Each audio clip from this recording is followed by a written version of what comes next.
네, 안녕하세요. 반갑습니다. 오늘 제가 윤지선 교수님을 모시고 사회의 힘 북토크를 진행하게 되었는데요.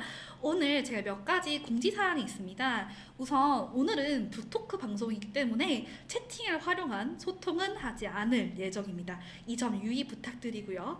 그리고 두 번째로 교수님과의 질의응답을 이제 전에 저희가 받았던 구글 폼을 통해서 받았던 대로 질의응답을 진행할 예정이에요. 1부는 약 8시 반까지 진행될 예정으로 생각되고요. 2부부터는 이제 8시 반부터 9시까지 여러분이 보내주신 질문지를 읽어드릴 예정입니다. 자, 그럼 바로 질문 시작해 보겠습니다. 자, 교수님에 대한 간단한 자기소개 부탁드리겠습니다. 네. 안녕하세요, 여러분. 저는 페미니스트 철학자 윤지선입니다. 반갑습니다, 여러분. 일단은 제가 이렇게 유튜브 라이브 방송이라고 하는 것은 정말 처음이라서 많이 긴장되긴 하지만 자매의 독서로님의 많은 도움을 받아서 열심히 임해보도록 하겠습니다. 일단 저를 소개하자면 저는 프랑스 파리에서 프랑스 현대 철학을 전공했고 현재 대학에서 서양 철학을 가르치고 있습니다. 2019년에 나온 단행본 탈코레스 선언을 저술을 했고 다수의 페미니즘 논문과 프랑스 현대 철학 논문들도 저술한 적이 있습니다. 제가 철학자로서 어떤 소명의식을 가지고 지금 살아가고 있는가라고 질문을 한다면 일단은 저는 이 세상에서 잔존하고 있는 폭력의 메커니즘들을 철학적으로 그리고 이론적으로 정밀하게 해부하는 것을 목적으로 하고 있습니다. 그리고 분석만이 아니라 어떻게 그렇다면 이러한 폭력에 대해서 제가 저항할 수 있는가에 대한 그런 실천들을 끊임없이 모색하고 추구하고자 하는 게 저희 삶의 모토라고 볼 수 있습니다. 네, 여기까지. 네, 알겠어요. 두 번째 질문으로는 다음과 같습니다. 이번에 지난 2021년부터 교수님께서 겪으신 한국 페미니즘 백래시의 물결이 굉장히 거칠었잖아요. 네. 이 부분에 대한 교수님의 경험을 담은 에세이를 출간하게 되었습니다. 그래서 네. 이번 책을 출간하시게 된 배경에 대해서 알 수 있을까요? 2021년 이후에 제가 학계나 정계 여러 가지 여론에서 불어닥친 반여성주의 열풍으로 인해서 제 논문 관음충이 발생하기 큰 논란이 쟁점이 되었습니다. 우리 사회에서 불어닥친 반여성주의 열풍을 제가 정면으로 맞이했던 살아있는 증인인 동시에 또 철학자로서 이를 어떻게 심도 있게 분석할 수 있는가 이런 기록들이 상당히 유의미하고 중요하다고 생각을 했기 때문에 책을 출간하게 되었습니다. 그간 개인 학자로서 겪은 고난과 여러 가지 고통들을 한국 사회의 반여성주의 열풍이 가지고 있는 전체적인 맥락과 지형 아래서 어떻게 연결하고 통찰할 수 있는지 이런 것들이 글을 많은 여성분들과 많은 시민들과 나눌 수 있어야 된다고 생각해서 책을 쓰게 되었습니다. 자, 그러면 저희 세 번째 질문을 해보려고 해요. 네. 이번에 교수님이 출판사를 창간하셨어요. 네. 바로 사유의 힘이라고 하는데요. 이 출판사를 창간하게 된 이유가 한국 학계의 반페미니즘 물결의 중심에 교수님이 계셨기 때문으로 저는 알고 있어요. 그래서 이에 대해서 좀 출판 배경이라든지 교수님의 배경을 더 들어볼 수 있을까요? 네. 제 논문이 논문 철회 명령을 받았었고 그것을 넘어서 제 논문을 실었던 학회지조차 등재지에서 강등되는 사태를 목도하게 되었습니다. 다시 말해서 이 한국 사회에서 페미니스트 학자로서의 입지와 목소리를 정말 조직적으로 앗아가려고 하는 마녀 사냥인 낙인이 참 크고도 그 규모가 깊다라고 생각했습니다. 이러한 여성주의를 말하고 그리고 외치고자 하는 연구자의 펜대를 꺾으려는 시도에도 불구하고 전 지금도 영어와 프랑스어로 유수의 해외 등재 학술지에 게재를 지속하고 있습니다. 하지만 한국에서 어떻게 한국어로 활동을 할 수 있는가의 문제는 또 다른 문제이기도 했습니다. 따라서 저는 한국에서 한국어로 여러 가지 창작과 다양한 연구 활동을 지속할 수 있는 단단한 기반이 필요하다라고 하는 생각에 기여하게 되었고 따라서 출판사를 설립하겠다는 결심하게 된 것입니다. 그래서 저와 뜻이 맞는 소수의 학자분들과 함께 설립한 사유의 힘 지식출판 그룹은 앞으로도 저뿐만이 아니라 여러 다양한 학자들과 지식인들이 가지고 있는 그런 콘텐츠들을 강의와 저서의 형태로 출간할 예정이니까 많은 관심과 성원 부탁드립니다. 교수님, 앞으로 사유의 출판사를 통해서 어떤 책을 또 내게 될지 너무 기대되네요. 네 번째 질문은 다음과 같습니다. 이번에 미래에 붙인 편지 페미니즘 백래시에 맞서 도서를 통해 독자들에게 어떤 메시지를 던지고 싶으셨는지도 궁금해요. 그리고 더불어 이런 질문을 남겨주신 분도 있었어요. 이 책을 읽은 독자들이 하루를 시작할 때 어떤 마음이었으면 좋겠는지에 대해서도 질문해 주셨거든요. 이 두 가지에 대해서 어떻게 생각하시는지 궁금합니다. 네. 2021년 이후로 반여성주의 열풍이라고 하는 것들이 우리 사회의 모든 분야의 주류적 흐름으로 채택되었던 게 사실입니다. 그리고 일부의 목소리만이 정말로 과잉대표되는 것들을 보고 아마도 많은 여성분들과 시민분들이 절망스럽다 혹은 무력감을 느끼셨을 거라고 생각합니다. 이 어둠의 시대에 절망과 침묵으로 빠져드는 것이 아니라 그럼 어떻게 하면 이 고난과 어둠을 뚫고 새로운 시대적인 통찰의 빛과 그리고 극복의 의지를 전할 수 있는가를 고민하면서 이 책을 저술하였습니다. 따라서 이 책은 현재와 미래의 여성 세대에게 붙이는 편지인 동시에 제가 그간 겪었던 여러 가지 고난에 대한 기록이자 한거의 일지라고 볼 수 있죠. 저희 책을 읽는 독자들이 어떠한 생각으로 하루를 시작했으면 좋겠는가라고 하는 질문에는 일단은 오늘을 살아가고 있는 모든 분들이 이 책을 읽을 때 삶에서 정말로 불어닥치는 예기치 않은 여러 가지 고난과 여러 가지 역경 앞에서 어떨 때는 쓰러지기도 하고 자기 절망감에 빠지기도 하지만 그 상태 절망의 늪에는 빠져 계시지 말아달라고 당부드리고 싶습니다.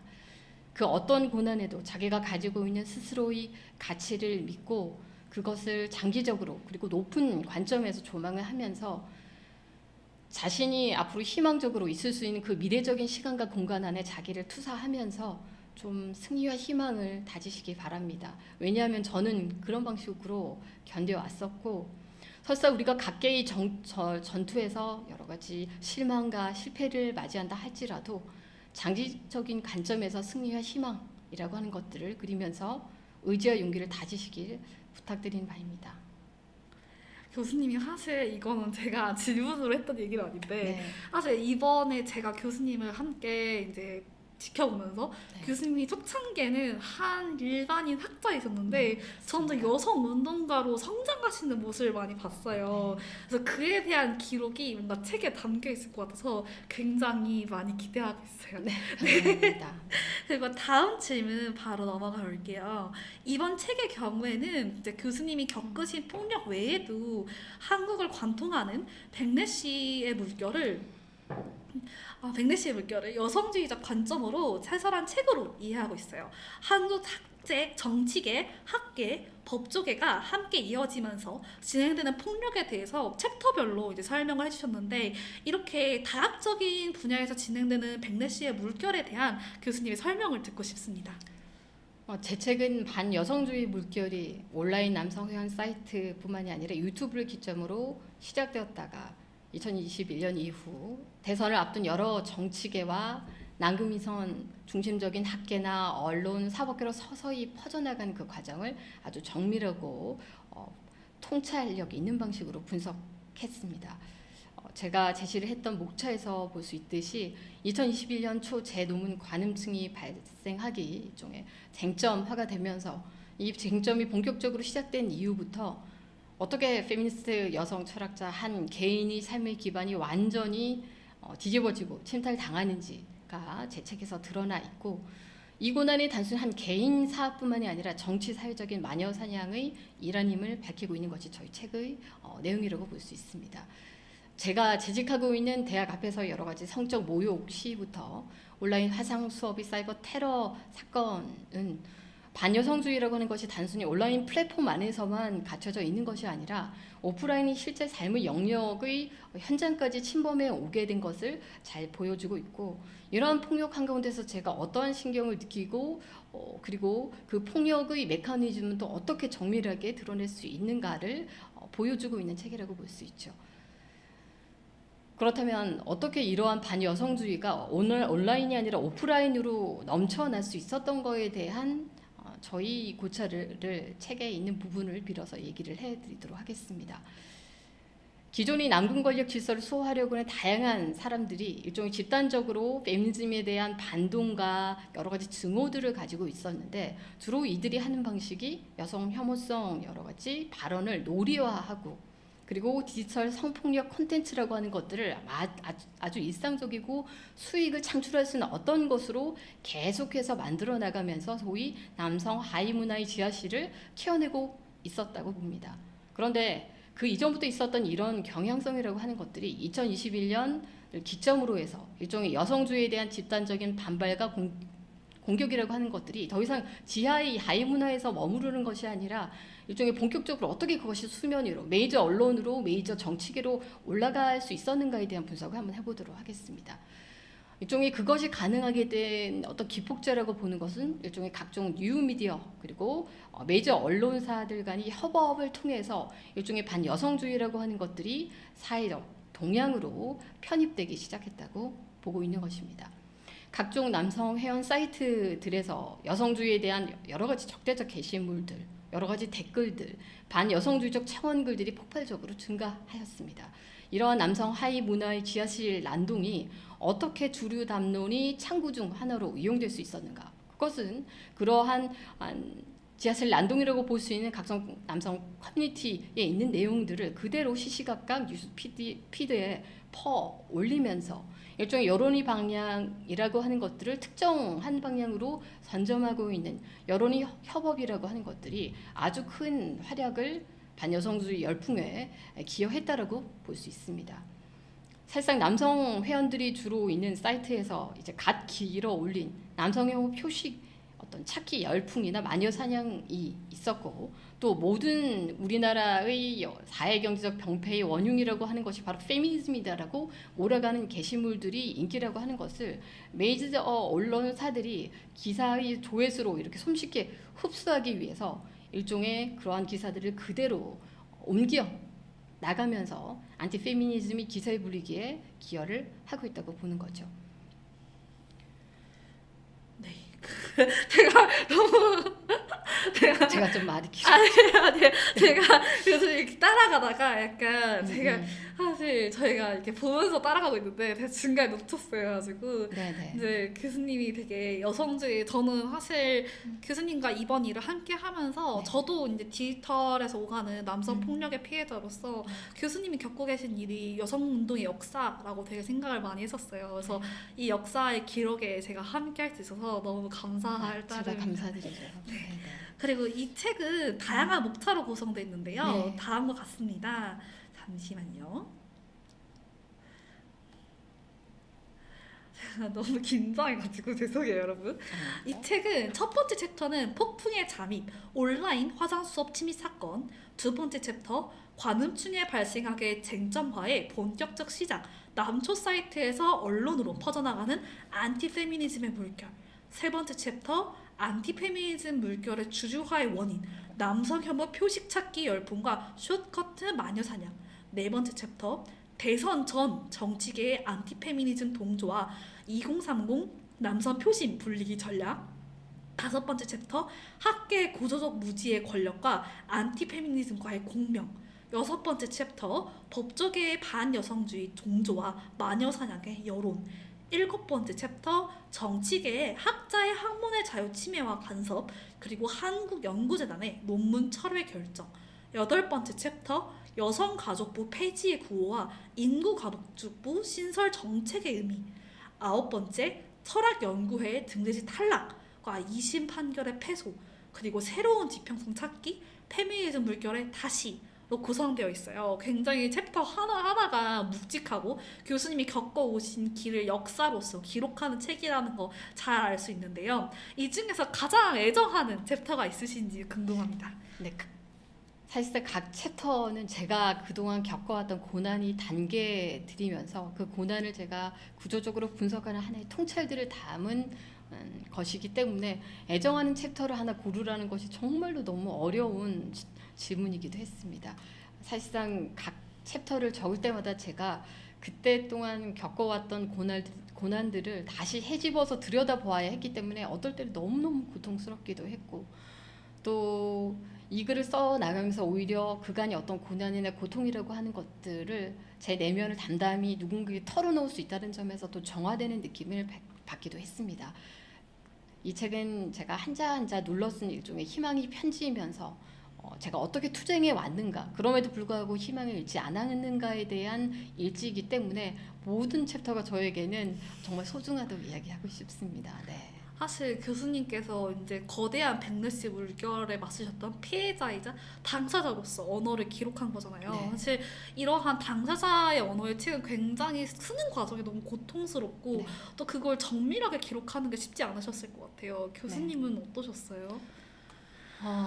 어떻게 내가 가지고 있는 그때까지 받았던 고통이나 감정이라고 하는 것들을 허심탄회하게 이렇게 드러내면서 동시에 정밀하게 철학자로서 분석한다는 것 자체가 상당히 힘든 과정이긴 하였습니다. 그래서 어떤 챕터는 쓰고 나면 한참 동안 누워 있어야 되기도 했고, 또 어떤 챕터는 쓰면서 즐겁고 철학자로서의 통찰이 묻어나는 어떤 글이라고 하는 어떤 자긍심도 있을 수 있었는데, 다 이제 거의 마무리 작업의 원고를 만들면서 그럼에도 불구하고 이런 기록의 작업이 일종의 안티 페미니즘의 피해자로서의 그 단계에 놓여 있는 게 아니라 어떻게 이 사건에 대해서 다시 구성하고 다시 이야기할 수 있고 다시 분석할 수 있는가에 대한 그런 힘을 준 하나의 일지이기도 했다라고 생각을 합니다. 네. 되게 고통을 정확하게 바라보는 것이 더 네. 고통스러울 수도 있지만 때로는 그게 더 정확하게 내 고통을 다각적인 관점을 바라봄으로써 명료해지기도 하는 것 같아요. 네, 맞습니다. 네네. 그리고 아까 챕터에 별로 좀 설명해달라고 했는데 그 부분에 대해서 아직 제가 끝내지 못한 말들을 좀 이야기를 해보자면, 그럼 어떻게 해서 이렇게 안티 페미니즘이라고 하는 것들이 그냥 온라인 하이 문화의 어떤 특정 일부 집단이 것이 이제 어떻게 메이저로 올라왔는가에 대한 이야기를 한번 한국의 사회문화적인 어떤 그런 맥락에서 한번 설명을 해보고자 합니다. 우리나라는 신자유주의 경쟁 체제로 인해서 사회경제적인 어떤 불안이나 실업, 여러 가지 불만들이, 어떤 정서들이 계속해서 제가 보기에는 들끓고 있었다고 볼 수 있습니다.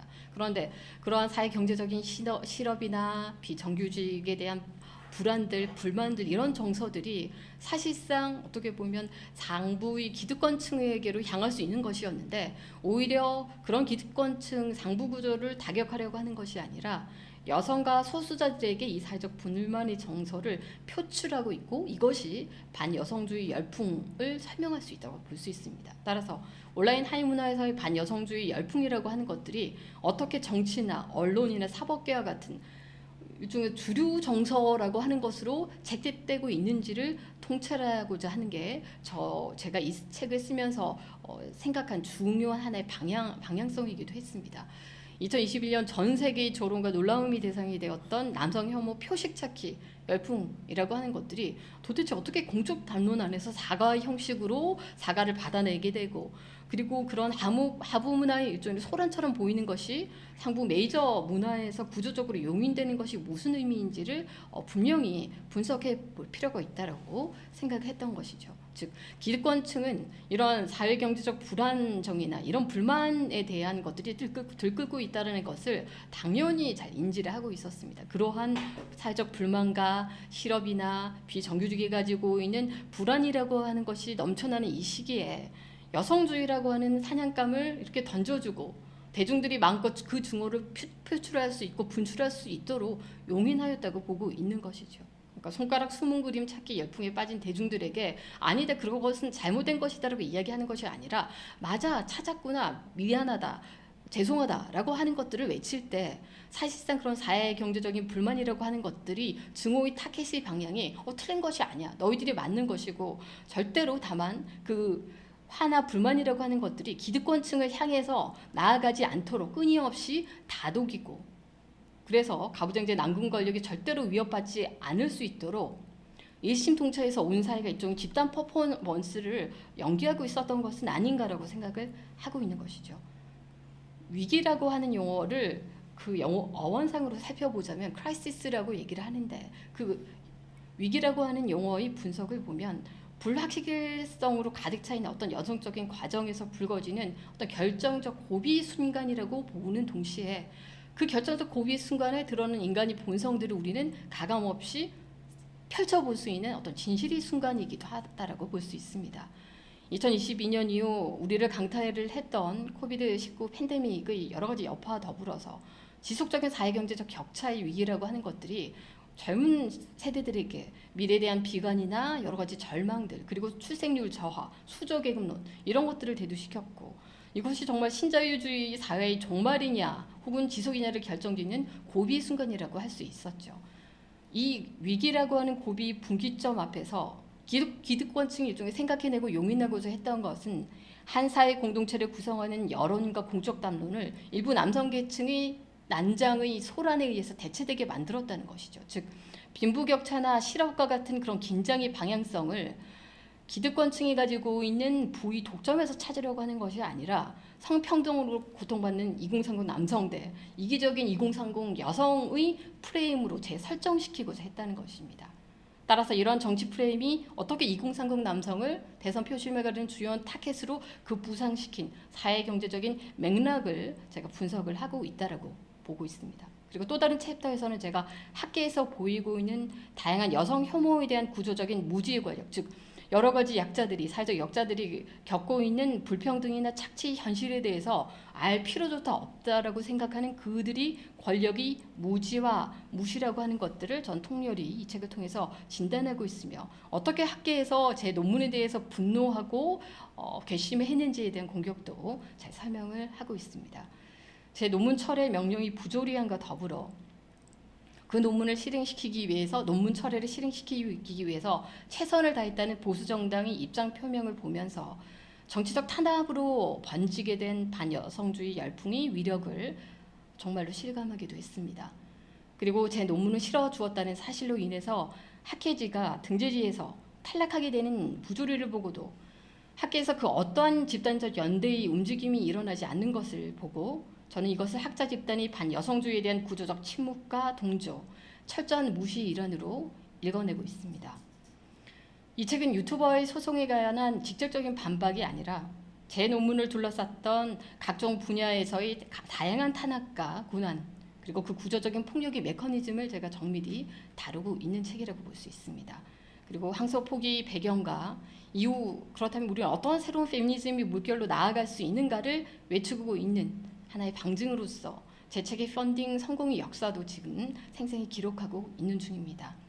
지금도 여전히 지속되고 있는 책 펀딩의 순항이라고 하는 것은 어쩌면 2021년 이후 반여성주의를 주요 흐름으로 채택하면서 그러한 한국 사회에서 그간 너무나도 고통받고 침묵했던 수많은 여성들이 열망과 연대의 지지와 의지를 가지고 외치고 있는 큰 함성이자 시대적 요구라고 생각합니다. 그래서 이러한 여성주의 역사를 함께 써나가고 계신 많은 분들께 진심으로 감사드린다는 말을 전하고 싶습니다. 사실 이제 교수님이 지나오신 네. 여정을 보면서 되게 가부장제에 저항하는 존재가 어떻게까지 사회적인 죽임을 당하는지 실제로 많이 지켜봤던 것 같아요. 제가 이제 실제로 교수님께 드렸던 말씀 중에 이제 교수님한테 교수님처럼 폭력을 겪은 여성 중에 살아있는 여성이 없어요. 네. 다 지워졌어요. 우리 할 수 있을까요? 이런 얘기를 했었던 것 같은데 그럼에도 불구하고 우리가 살아있게 해준 사람들이 바로 지금 펀딩에 참여해주시고 교수님에게 관심 가져주시는 네, 맞습니다. 분들이 아닐까 싶어요. 그리고 네. 저는 이 사건과 이 책이 너무 유의미한 의미가 사실 가부장제를 구성하는 세 가지 축이 저는 있다고 생각해요. 하나는 정치, 하나 언론, 하나는 법조계. 네. 해서 정치는 정책으로서 여성 혐오, 법조계는 판결로서 여성 혐오. 예를 들면 산폭력 피해 판결에 대해서 2차 가해를 일선한다든지, 언론은 대중의 언어로서의 여성 혐오를 세 가지 축을 구성하면서 여성 혐오를 구축시켰는데, 거기에 이제 교수님의 생계가 걸린 학계까지 사각대 축을 바탕으로 교수님에 대한 괴롭힘과 폭력을 행사했는데, 이 과정을 굉장히 처절하게 기록하신 게 저는 너무 기대되고, 교수님의 언어가 저는 단순한 폭력이 아닌 여성 운동의 역사라고 생각하는 이유이기도 해요.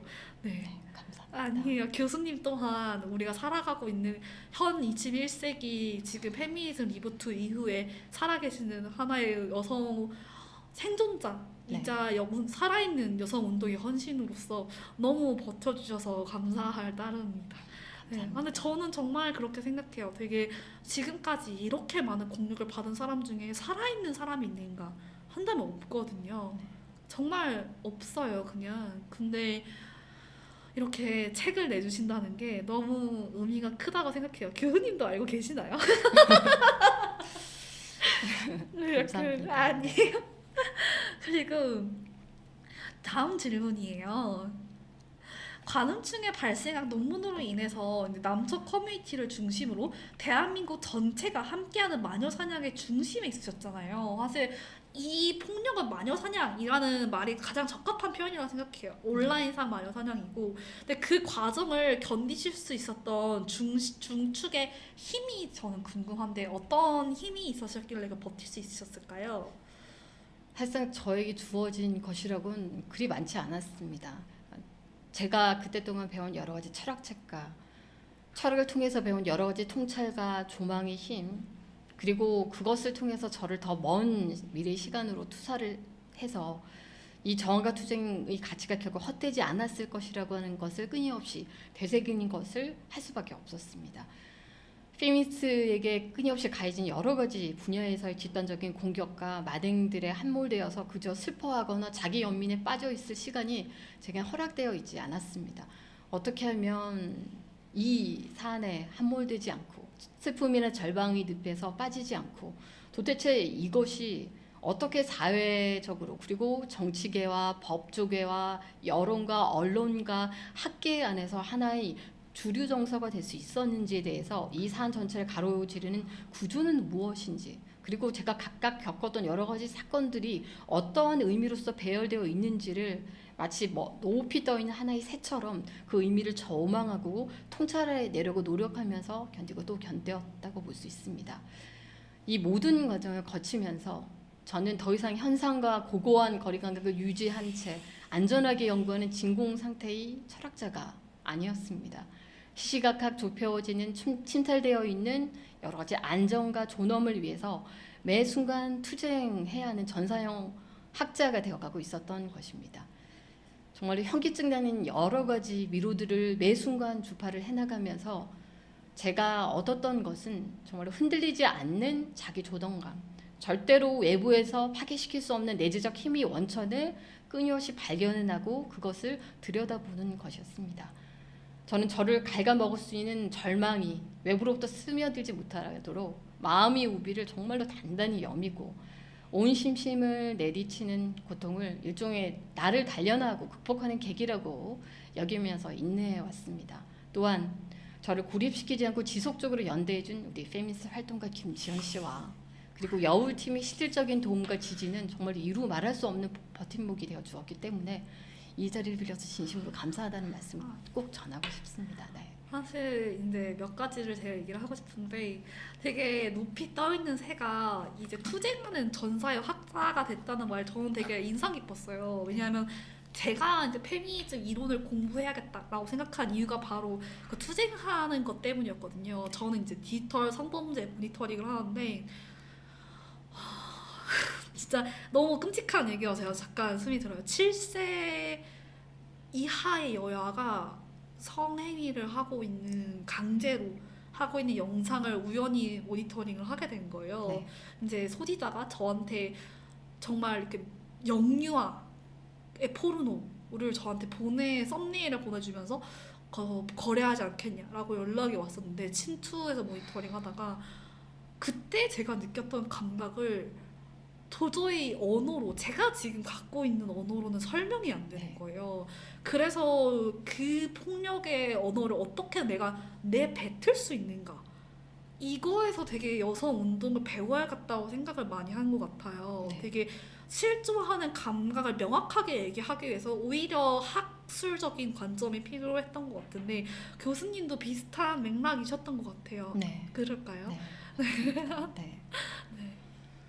그러니까 때로 우리가 맞이하는 여러 가지 디지털 성착취나 그런 것들이 영상들을 봤을 때 과연 어떻게 분노하지 않고 어떻게 분개하지 않을 수 있는가에 대한 이야기이기도 합니다. 그런데 관음증이 발생하기라고 한 논문도 어쩌면 이루 말로 표현할 수 없는 여러 가지 분개와 그리고 분노에 대한 것들을 학술적으로 옮겨 담고 하나의 미러링의 언어로 옮겨 담았다는 것이라고 볼 수 있는데 사실상 중에 달을 가리키고 있는 그 손가락을 통해서 지금 그 현상이 얼마나 끔찍하고 파쇄를 즉각적으로 해야 될 것이라고 하는 것들을 알리고 있는 그 손가락을 부러뜨리고 린치를 하려고 하는 사회는 정말로 그 뒤에 고통받고 있는 여러 가지 디지털 성착취 피해자들이나 그런 시스템 자체에 대한 분개나 거기에 대한 분노는 정말로 저에게 행했던 것만큼의 1%는 제대로 해왔는가. 그러한 분노가 만약에 그러한 성착취 이 구조에 대한 분노로 다 함께 모아졌다면 그러한 만 7세 여아의 성착취는 과연 존재할 수 있었는가에 대한 질문도 저는 또 해보고 싶습니다. 네. 사실 이건 교수님의 다른 저서에서 제가 배운 건데 네. 교수님의 저서에서 이제 미러링에 대해서 분노라는 정동이 굉장히 비이성적인 것이다라고 멸시되어 왔는데 미러링 같은 경우는 네. 정확한 이성의 판단에 근거한 정동이라고 설명을 해주셨던 것 같아요. 혹시 네. 이 부분에 대해서 들어볼 수 있을까요? 정동이라고 하는 개념이 상당히 어려운 개념이기도 하는데요. 우리는 삶을 살아가고 어떤 현상을 받아들임에 있어서 이성과 그리고 감정이라고 하는 두 영역이 이렇게 분리되어 있다고 생각하지 않습니다. 즉 어떤 그런 디지털 성착취 컨텐츠나 그런 사건들이 일어났을 때 국민들은 그런 뉴스에 분노하고 붕괴하고 그러한 가해자를 일벌백계 하라라고 얘기를 했을 때 그것이 감정적인 영역이기도 하지만 그것이 사회 구조적인 어떤 변화들을 추동시키고자 하는 정책적이고 정치적인 어떤 요구라고 했을 때 그때의 그 정동이라고 하는 것은 하나의 사태에 대한 어떤 반응이고 어떤 작용이라고 볼 수 있는 것이죠. 그랬을 때 그런 분노의 어떤 작용으로서 미러링이라고 하는 것은 무엇인가를 한번 분석을 해보도록 하겠습니다. 미러링은 무엇인가? 우리가 거울이라고 하는 것들은 우리 원본이라고 하는 얼굴이나 어떤 것들이 있었을 때 그것을 정확하게 똑같이 비춰주는 것 같긴 하는데 사실상 왼쪽과 오른쪽이라고 하는 것들이 이제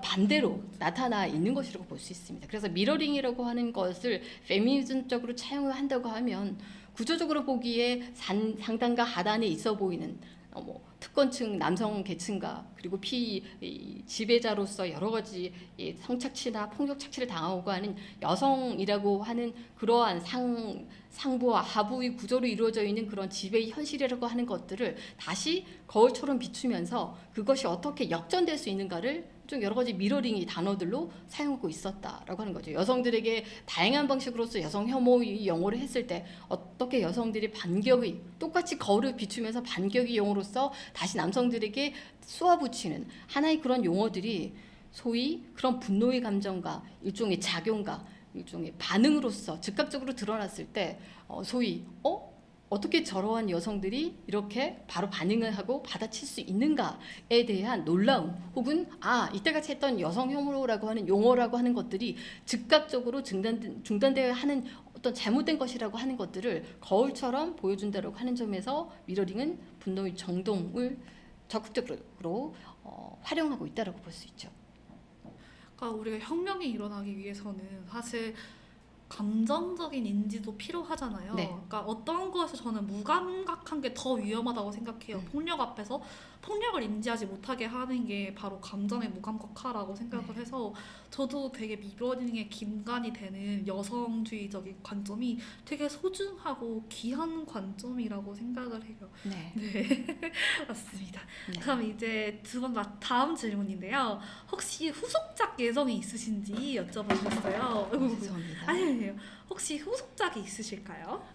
후속작에 대한 것들의 내용들은 제가 올해 초에 미국의 유수의 국제 학술 대회에서 한국의 안티페미니즘의 현상에 대해서 그룹으로 지어서 발표를 했던 적이 있습니다. 그래서 아마 이 영어 논문을 해외 학술지, 등재 학술지에 투고를 하기 위해서 게재를 하기 위해서 지금도 연구 중인데 아마도 다음은 에세이 형식이 아니라 어떻게 한국의 안티페미니즘이라고 하는 것들을 조금 더 철학적으로 정치하게 분석할 수 있는가 조금 더 어려운 버전이긴 하지만 개념적으로 이것을 분석하는 책을 내지 않을까 생각합니다. 네. 제가 어려우면 어렵다고 활짝 옆으로 찔러드릴게요. 네, 감사합니다. 너무 어려우면 아, 교수님 네, 이건 좀 적당히 빼주세요. 네. 하십시오. 네네. 아, 어려워요. 이렇게 네, 말씀드리도록 알겠습니다. 네네. 할게요. 그래서 저도 너무 기대하고 있습니다. 그리고 이번에 벌써 저희가 생각보다 북토크가 빨리 진행이 돼가지고 네. 마지막 질문으로 넘어왔어요. 그래서 네네. 이거는 전에 페미니즘 철학 스쿨을 들으셨던 분의 음. 이야기인데 이제 페미니즘 철학 스쿨을 수강했던 학생으로서 네. 교수님의 페미니즘 강의에 엄청 목말라 있다고 하셨어요. 네. 그래서 이번 강의에 대한 설명과 이후 또 강의가 진행될 예정이 있는지 네네. 여쭤보셨는데 어떠신가요? 제가 설립을 한 사유힘 지식출판 그룹을 통해서 저희 강의가 아마 온라인과 오프라인에서 활발하게 만들어질 예정입니다. 저뿐만이 아니라 다른 학자분들이나 지식인 분들이 멋진 강의들도 지금 구상 중에 있으니까 많은 관심과 성원을 부탁드립니다. 그리고 제가 이번에 온라인으로 준비하고 있는 2개의 강의에 대한 설명을 드리도록 하겠습니다. 첫 번째 강의는 지금 이 책 미래에 붙인 편지, 페미니즘 백리시 맞서서가 어떻게 집필을 하게 되었는지에 대한 그 집필 과정과 배경에 대한 설명을 한번 해드릴 거고, 그리고 책의 주요 내용으로서 제 논문을 둘러싸고 있는 반여성주의적인 물결이 각 단계별 과정들을 분석해내는 것들을 조금 더 쉽게 풀어서 말씀드리도록 하겠습니다.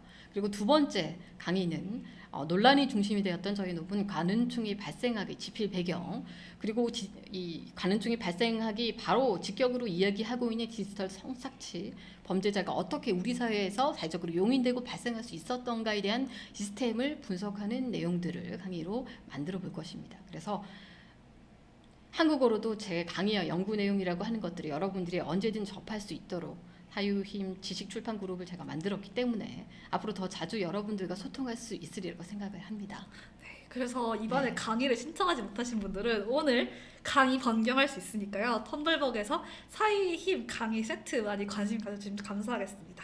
그리고 사실 제가 초반에 얘기를 했어야 됐는데 이번 라이브 내용은 제 유튜브에 게시되지는 않을 예정이에요. 제 네. 유튜브가 아닌 사이의 힘 유튜브에 게시될 예정이기 때문에 나중에 라이브 방송이 끝나고 강의의 맛보기처럼 이 라이브를 보고 싶으신 분들께는 사이의 힘 유튜브에 대해서 제 유튜브 커뮤니티에 올려놓도록 하겠습니다. 네, 감사합니다. 아니에요. 네.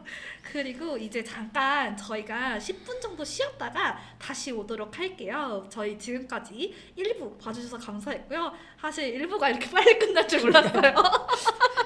저희는 막 1시간 걸리겠지 이렇게 예상을 했는데 저희 둘 다 긴장해가지고 네, 너무 빨랐네요. 맞아요. 아니 빠르지 않았어요. 정말 네. 전차처럼 달려나가서 1부가 이렇게 끝나게 네, 됐는데 그렇습니다. 네, 저희 1부 잠깐 쉬었다가요. 2부 다시 시작하도록 하겠습니다. 네. 그럼 2부에 뵐게요. 네. 잠시만요.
아, 죄송해요. 저희가 마이크가 안 되고 있었어요.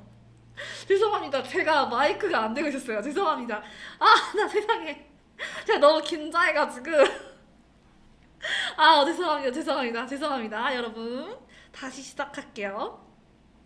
2015년 이전 페미니스트로서 각성한 나의 모습에 실망스러웠던 적이 있는데 먼 훗날 2023년을 바라보며 그때 나를 아쉬워할까요?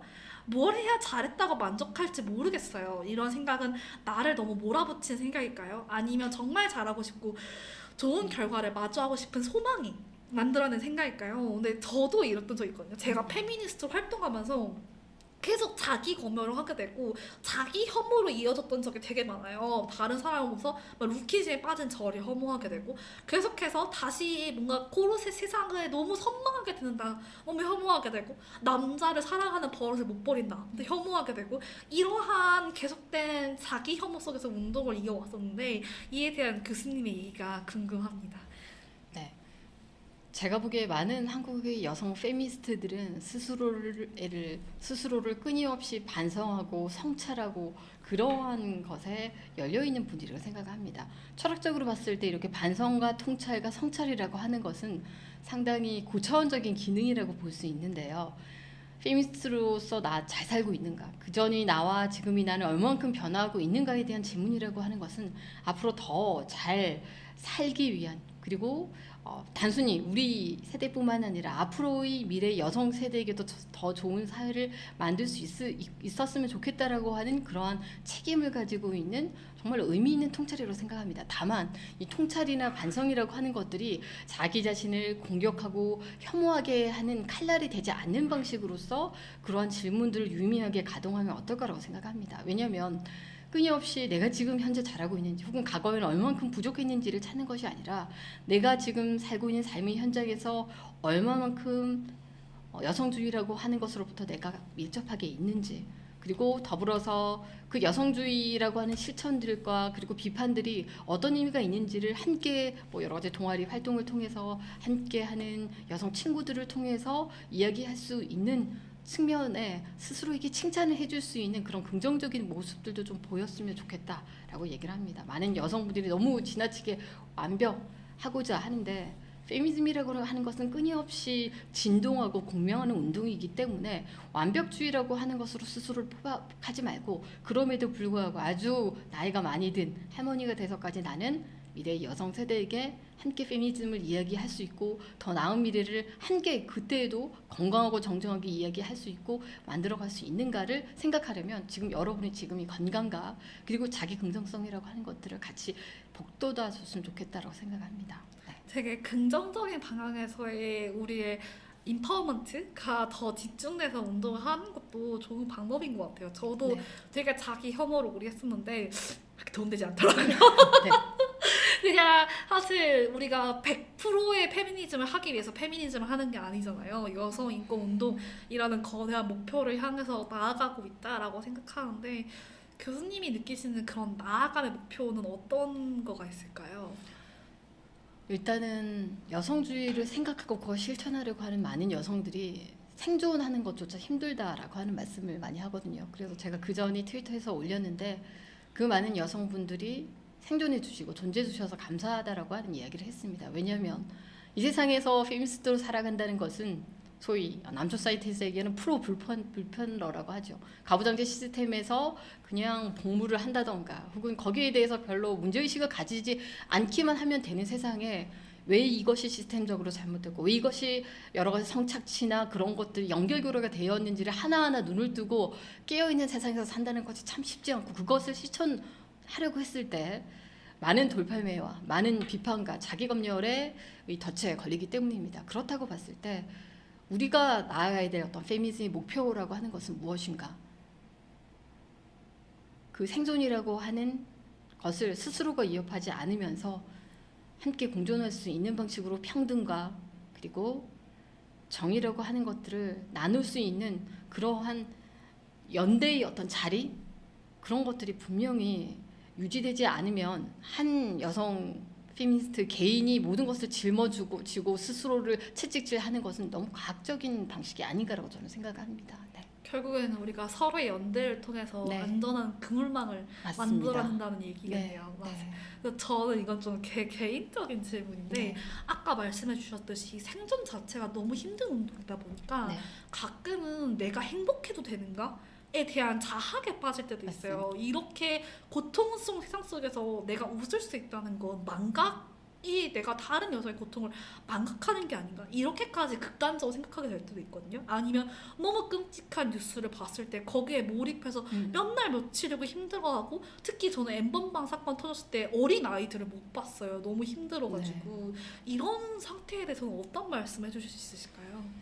아까 제가 정동에 대한 이야기를 했는데 정동이라고 하는 것이 무엇인가? 우리 앞에 놓여진 여러 가지 현상이나 사태에 대해서 우리가 어떤 반응을 하는데 그 반응은 단순한 것이 아니라고 볼 수 있습니다. 예를 들어서 거기에 대한 분노에 대한 감정도 있을 수 있고 무언가를 바꾸고자 하는 혁명적인 여러 가지 조직화의 움직임도 있을 수 있고 다양한 방식으로서 하나의 사태나 현상에 대해서 감정적이고 이성적이고 여러 가지 방식으로서 뭐 합리적이고 이런 것들이 연결되어 있는 어떤 그물망으로서의 연쇄적인 반응을 일종의 정동의 전체라고 얘기를 하는데 이런 정동의 전체의 어떤 측면에서 여러 가지 끔찍한 성착취에 대한 여러 가지 피해의 사례들이나 또 내가 너무 거기에 몰입해서 마음 아파하거나 이런 것들이 불필요하다는 건 절대 아닙니다. 분명히 그러한 가해 시스템에 대한 분노의 정동이라고 하는 것이 필요한데 지나치게 여러 가지 연결되어 있는 그물망 안에 내가 그 감정적인 여러 가지 소진이나 PTSD라고 하는 그런 상처 안에만 매몰되어 있으면 아마 거기서는 스스로가 빠져나오기 힘들 것이다. 그렇다면 분노라고 하는 정서, 당연히 붕괴해 할 만한 그런 상태나 사태에 대한 여러 가지 연결된 그물망으로서 나의 반응에서 어떤 부분에서 조금 더 건강하게 이성적으로 이 부분이 어떤 트라우마를 이 연결고리를 조금 느슨하게 하고 다른 방식으로서 내가 더 건강하게 이 부분에 대해서 여러 가지 탄원서라든가 다른 방식으로서의 디지털 모니터링의 어떤 네트워크를 만든다든가 하는 방식으로서 조금 더 다각적으로 다차원적으로 행동하는 것이 좀 낫지 않을까. 그러려면 혼자서 이게 하는 것보다는 함께 연대하는 여성들을 통해서 힘든 것을 서로 토로하기도 하고 다른 조금 더 건강한 방식으로서 반응하기 위한 여러 가지 것들을 만들어내고 이런 것들을 저는 필요를 하다고 생각을 합니다. 네. 결과적으로 우리가 인지하기 때문에 얻게 되는 분노의 맞습니다. 정동을 어떻게 방향을 잡느냐 이 방향을 건강하게 잡아야 된다라는 네. 얘기인 것 같아요. 네. 그리고 두 번째 질문 저희가 받도록 네. 할게요. 페미니스트가 공격이 대상이 되는 사회를 마주하게 될 청소년들에게 어떤 이야기를 해주고 싶으신가요? 특히 여자 아이들에게 사실 우리가 올바른 멘토를 찾기가 어려운 세상이잖아요. 근데 어떤 멘토가 되고 싶으신지가 궁금합니다. 이 반여성주의 열풍이 어른들의 세상에 완전히 잠식한 세계에서 과연 여성 청소년들과 아동들에게 무슨 이야기를 할 수 있는가라고 하면 아마 처음에는 아마 말문을 아마 제대로 어른으로서 연결하지 못할 거라고 생각합니다. 왜냐하면 그간 2021년 이후로 보여왔던 여러 가지 현상들은 정말로 어른들도 견디기 힘든 여러 가지 두려움이나 자기 검열, 무기력함이라고 하는 것들에 빠질 수밖에 없는 그러한 상황들이었다고 볼 수 있습니다. 하지만 그러한 절망에 빠져 있고 부정적 감정, 더 이상 페미니즘 하는 것 자체가 생존과 여러 가지 안전에 위협이 된다라고 하는 그런 감각을 가질 수밖에 없는 그러한 수많은 여성 청소년들에게 저는 그럼에도 불구하고 여성주의라고 하는 유토피아는 사그러들지 않을 것이라고 그런 희망의 말씀을 전달해드리고 싶습니다. 어떻게 보면 단기적인 측면에서는 여러 가지 정치, 사법, 그리고 학계, 언론이라고 하는 각계 전투에서 실패한 사례도 있고 그런 것들이 있을지라도 만약 장기적으로 우리가 이 공간과 시간의 축이라고 하는 것을 조금 더 멀리 볼 수 있다면 반드시 여성주의라고 하는 것들은 실패하지 않을 것이라고 생각합니다. 왜냐하면 역사와 미래라고 하는 것들은 부패한 기득권을 위한 것으로 태양하는 것이 아니라 여성과 소수자 혹은 다른 의미에서의 어떤 정의와 평등이라고 하는 방향성으로 나아갈 수 있다라고 우리는 믿기 때문입니다. 그 승리의 방향이라고 하는 것들을 저와 그리고 다른 지금 현재 활동하고 있는 혹은 익명으로서 활동하고 있는 다양한 여성 페미니스트들, 선배 페미니스트들이 계속 그 길을 닦아나가고 있을 테니까 우리 미래의 세대라고 볼 수 있는 그 여성 청소년 분들도 절대 좌절하지 마시고 포기하지 마시라고 하는 말씀을 드리고 싶습니다. 가부장제 자본주의와의 전쟁에서 일시적으로 우린 퇴각할 수도 있고 절망과 갖가지 불안의 경험들을 쌓으면서 떨고 있을지라도 우리가 그리고 있는 어떤 승리의 빛의 길이라고 하는 것, 그리고 여성주의라고 하는 것이라고 하는 것이 새로운 시대 정신으로서 그것을 만들 수 있는 힘을 가지고 있다고 저는 믿고 있기 때문입니다. 그리고 저도 그 길에 늘 함께 하겠습니다. 감사합니다. 교수님의 책에서 사실 유토피아와 디스토피아의 네. 대비가 되게 많이 나와요. 네네. 근데 책의 소개에서도 되게 나는 이 전쟁이 끝나기 전까지 절망하지 않기로 다짐하고 또 다짐했다. 각계의 전투에서 패배하고 쓰러질지언정 결코 디스토피아에 의해 잠식당하거나 사그라들지 않을 거라는 굳은 결의와 의지를 가지고 긴 전쟁의 승리를 되새기고 희망하며 나아가고자 이 책을 집필하였다. 그러하기에 이 책은 반여성주의라는 디스토피아에 당당히 맞서는 지향점으로서의 유토피아를 그려내며 쓰는 강한 희망과 투쟁의 전투 일지인 셈이다. 또한 미래와 현재 여성들에게 함께 엮어낼 연대의 메아리를 공명시킬 희망찬 편지이기도 하다라고 해주셨네요. 이런 디스토피아와 유토피아에 대한 교수님의 관점이 궁금해요. 혹시 들어볼 수 있을까요? 사실상 많은 역사 안에서 우리가 살고 있는 삶의 현장은 유토피아보다는 디스토피아였던 적이 많습니다. 그러하기 때문에 많은 봉건제에서는 그런 영주들이나 귀족들이 모든 부를 잠식하기도 했고, 그리고 여러 가지 특권 계층들이 이 세상의 어떤 부나 특권들을 잠식하는 것은 자본주의 사회에서도 그리 바뀌지 않았습니다. 그럼에도 불구하고 우리가 여러 가지 다양한 노조의 운동이 있을 수 있고 노동운동이나 농민운동이나 혹은 여성운동이나 장애인운동, 환경운동이라고 하는 것들이 끊임없이 역사를 추동하는 하나의 힘으로서 작용할 수 있었던 까닭은 그 디스토피아라고 하는 현실 안에 우리는 매몰되지 않을 것이라고 하는 희망과 의지라고 하는 것들이 있어 왔다고 생각합니다. 그래서 유토피아와 디스토피아의 관계는 무엇인가? 정말로 유토피아는 100% 무지개의 나라처럼 실존하는가에 대한 문제를 제기를 한다면 어쩌면 유토피아라고 하는 것은 우리가 지금 발 담그고 있는 디스토피아라고 하는 것에 완전히 잠식당하고 먹히지 않는 채 어떤 방향으로 우리가 나아갈 것인가에 대한 미래적 공간과 시간을 투사할 수 있는 하나의 지향점으로서 유토피아가 필요하고, 그런 의미에서 우리는 끊임없이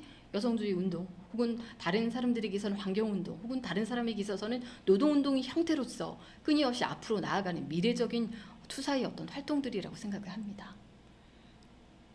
되게 어쨌든 디스토피아가 주류를 잠식했을지언정 그 안에서 희망을 그리고 다음을 그리는 게 저는 인간이 가지는 유토피아의 힘이라고 생각을 하거든요. 네, 맞습니다. 그 부분을 특히 전 여성들에게 더 많은 힘을 가지고 있다고 생각해요. 왜냐하면 그토록 중세시대에 많은 사냥이 이루어졌음에도 불구하고 우리는 역사를 지나서 페미니즘 운동이라는 걸 끌어낸 마녀들의 생존으로 이어진 연대잖아요. 연대? 아무튼 역사가 있잖아요. 그런 힘을 가진 존재라는 걸 다 교수님도 힘을 가진 존재고요. 저도 힘을 가진 존재고요.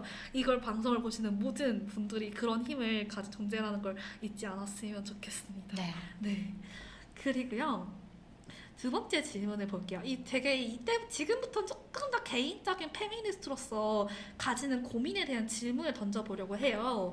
이제 제 지인 중에서는 페미니즘을 지지한다고 하면서 그와 반대되는 행보를 보이는 사람들이 많습니다. 사실 그런 걸 볼 때마다 저는 많이 갑갑합니다. 그저 남자 패기 스포츠만 즐기는 게 아닌가 싶어서요. 이들과 어떻게 잘 지낼 수 있을까요? 제가 이들에 대한 기대를 버려야 될까요? 되게 페미니스트라면 한 번쯤 해보는 고민인 것 같아요. 되게 현실적인 고민인데 교수님의 조언이 궁금합니다. 함께 나아가는 많은 여성들이 어떤 페미니즘이라고 하는 목표를 향해서 같은 행보와 같은 발자국과 같은 속도와 강도를 가질 수 있으면 확 바뀌지 않을까, 아마 그런 희망과 그러한 어떤 마음에서 말씀하신다고 생각합니다.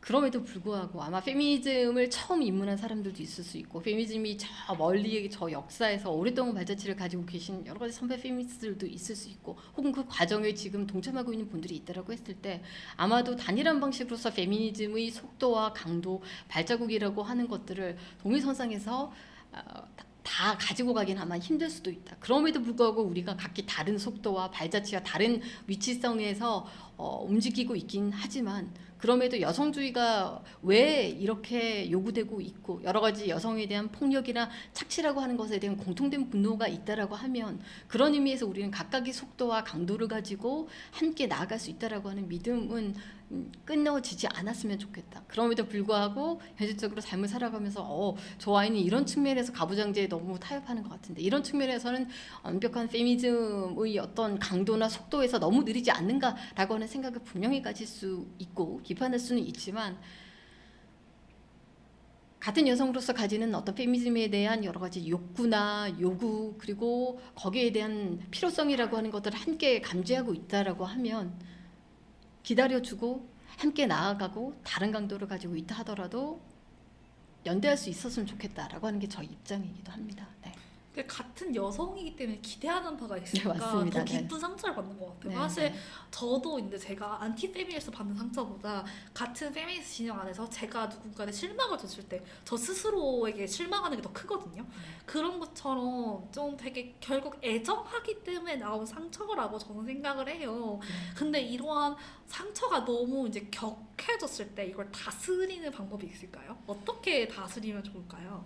일종의 같은 페미니스트 여성이 다른 페미니스트 여성에게 실망하기도 하고 검열을 하기도 한다라고 하는 것 자체는 저는 일종의 자기 동일성의 투사라고 생각합니다. 조금 어려운 말인데 어떤 말이면 내가 가지고 있는 이미지나 내가 추구하는 어떤 이상적 이미지라고 하는 것들을 나뿐만이 아니라 나와 함께 길을 걸어가고 있는 어떤 페미니스트 여성에게 일종의 던지고 투사하는 거예요. 저 사람은 저렇게 돼야 하고 내가 가고자 하는 페미니즘의 어떤 이상이라고 하는 것과 얼마나 부합하는지를 끊임없이 계속해서 거울을 쳐다보는 것처럼 확인하는 어떤 작업이 바로 자기 동일성의 투사라고 생각을 하는데 그럼에도 불구하고 우리는 비슷한 어떤 연대결을 가짐에도 불구하고 같은 자기 동일성이라고 하는 것들을 강요할 수 없는 완전히 또 다른 차원의 존재이기 때문에 많은 고민과 많은 반목이나 갈등이라 이런 것들이 분명히 있다라고 할지라도 페미니즘을 하는 여성들에게 지나친 폭력의 방식으로서의 검열은 조금 거둬주시는 게 어떨까라고 생각을 합니다. 네. 왜냐하면 우리를 둘러싸고 있는 안티페미니즘이 이 세상이라고 하는 것은 정말로 피도 눈물도 없이 페미니즘을 하는 여성들이 모든 입지라고 하는 것들을 생존이 불가능할 정도로 완전히 공격하고 있었을 때 과연 우리가 내부 안에서 자기 검열과 자기 동일성을 위해서 더 완벽한 어떤 누군가를 만들어내기 위해서 그렇게 공격하는 것 자체가 우리 내부의 어떤 분열이라고 하는 것들을 얼만큼 안티페미니즘이라고 하는 이 주류 사회에서 잘못된 방식으로서 이용되거나 오용될 수 있는가를 생각을 좀 하면 좋지 않을까. 우리 외부의 적은 누구인가를 좀 생각하면 좋지 않을까라고 생각합니다. 네. 저는 근데 근본적인 지나친 분노는 여유가 없어서라고 생각을 해요. 네. 그래서 교수님 말씀해주신 것처럼 조금 더 감정의 거리두기라든지 네. 자기 동일시에 투사를 하지 않을 환경에 여성들이 놓여 있다면 일어나지 않을 일이라고도 생각을 해서 좀 마음이 착잡하네요. 네, 그리고 말씀 너무 감사합니다. 그리고 이 다음 질문 한번 해볼게요. 저는 비혼을 결심한 지 6년 차입니다. 결혼이 가부장제의 폐해를 답습하는 것이라는 걸 알면서도 30대 중반에 접어들다 보니 늦기 전에 가정이라는 울타리 안에 들어가야 하는지 조바심이 납니다. 외로움과 불안함과 사회 분위기에 휩쓸려 섣부른 결혼을 하지 않기 위한 조언을 부탁드립니다. 라고 해주셨어요. 근데 저는 사실 이 질문이 결국 가부장제의 물결이 끊임없이 휩쓸리잖아요. 네. 근데 휩쓸리는데 내가 페미니스트 정체성을 놓아버리지 않을 수 있는 그 중심의 힘을 어떻게 찾을 수 있는지 물어보는 질문이라 생각해요. 비단 결혼의 문제가 아니라 모든 관점에서 여성 혐오를 거의 생존 자체가 투쟁이잖아요. 네. 그래서 그런 관점으로 조금 더 들어볼 수 있으면 좋을 것 같아요. 여성운동의 어떤 방향성이나 에너지 90점을 어떻게 잃지 않으면서 나는 삶을 살아가는 수 있는가. 여러 가지 삶의 과정에서 결혼이라고 하는 것의 어떤 과정을 내가 통과를 해야 되는가. 혹은 출산이라고 하는 것, 혹은 꿈인 노동이라고 하는 것, 이성 연애라고 하는 것, 이런 것들이 각각의 관문들이 있다라고 했을 때 어떻게 페미니스트 여성들은 삶을 살아가고 그 궤적들을 유지할 수 있는, 페미니스트로서 유지할 수 있는가라고 질문을 하신 것 같습니다. 소위 한국 가부장제 사회에서 가장 두려워하는 사비 운동이라고 하는 것, 비연애, 비출산, 비섹스, 또 뭐가 있었죠?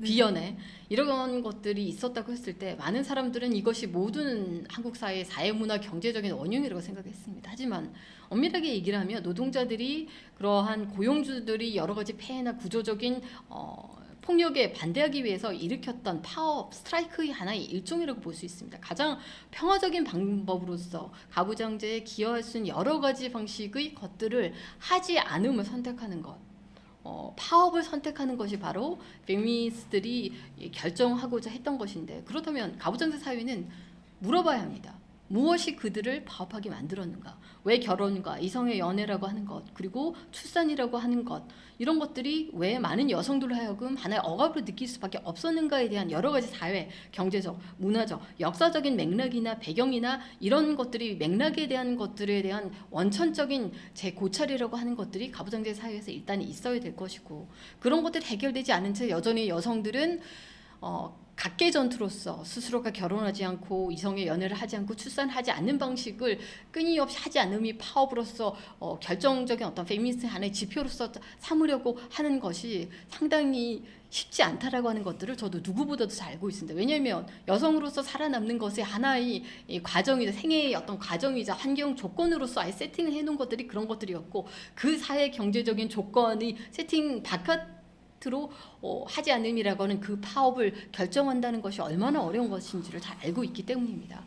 그래서 이 모든 과정과 시스템이 바깥에 머무러라 라고 함부로 진단하거나 주문하거나 명령하지는 않습니다. 하지만 그럼에도 불구하고 내가 포기할 수 없는 페미니즘이라고 하는 여성주의가 과연 어떤 정치를 가지고 있고 나의 삶에서 어떤 방식으로서 주위 어떤 여러 가지 관계들을 새롭게 설정할 수 있는가에 대한 질문과 통찰을 한다면 조금씩 나아가지지 않을까.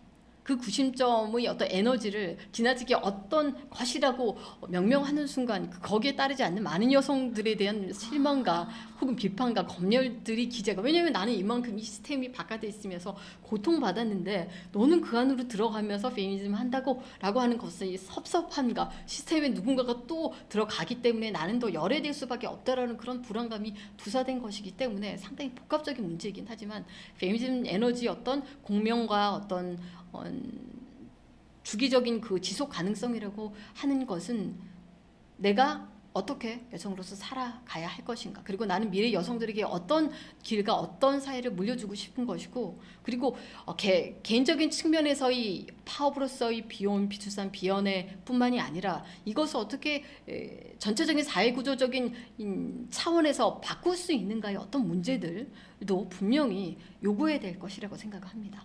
네. 너무 좋은 말씀 감사드려요. 일단 제가 충전 한번 확인해 볼게요. 이게 네. 저였었나? 충전이 안 되고 있어가지고. 네. 노트북 여러분 방송이 아예 끊어질 뻔했어요.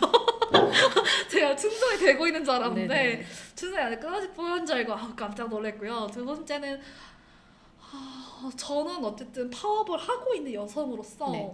파업이 하나의 라이프 스타일이 될 수 있다 생각을 해요. 네네. 근데 이런 라이프 스타일이 너무 지금 구조의 밖에 있는 파업한 여성 운동가들에게 폭력을 행사하기 때문에 이 파업이 쉽지 않을 뿐이지, 이러한 파업하는 여성들이 더 많아진다면, 그들끼리 연대한다면 또 사회의 주류가 될 수 있지 않을까라는 생각이 들거든요. 사실 네네.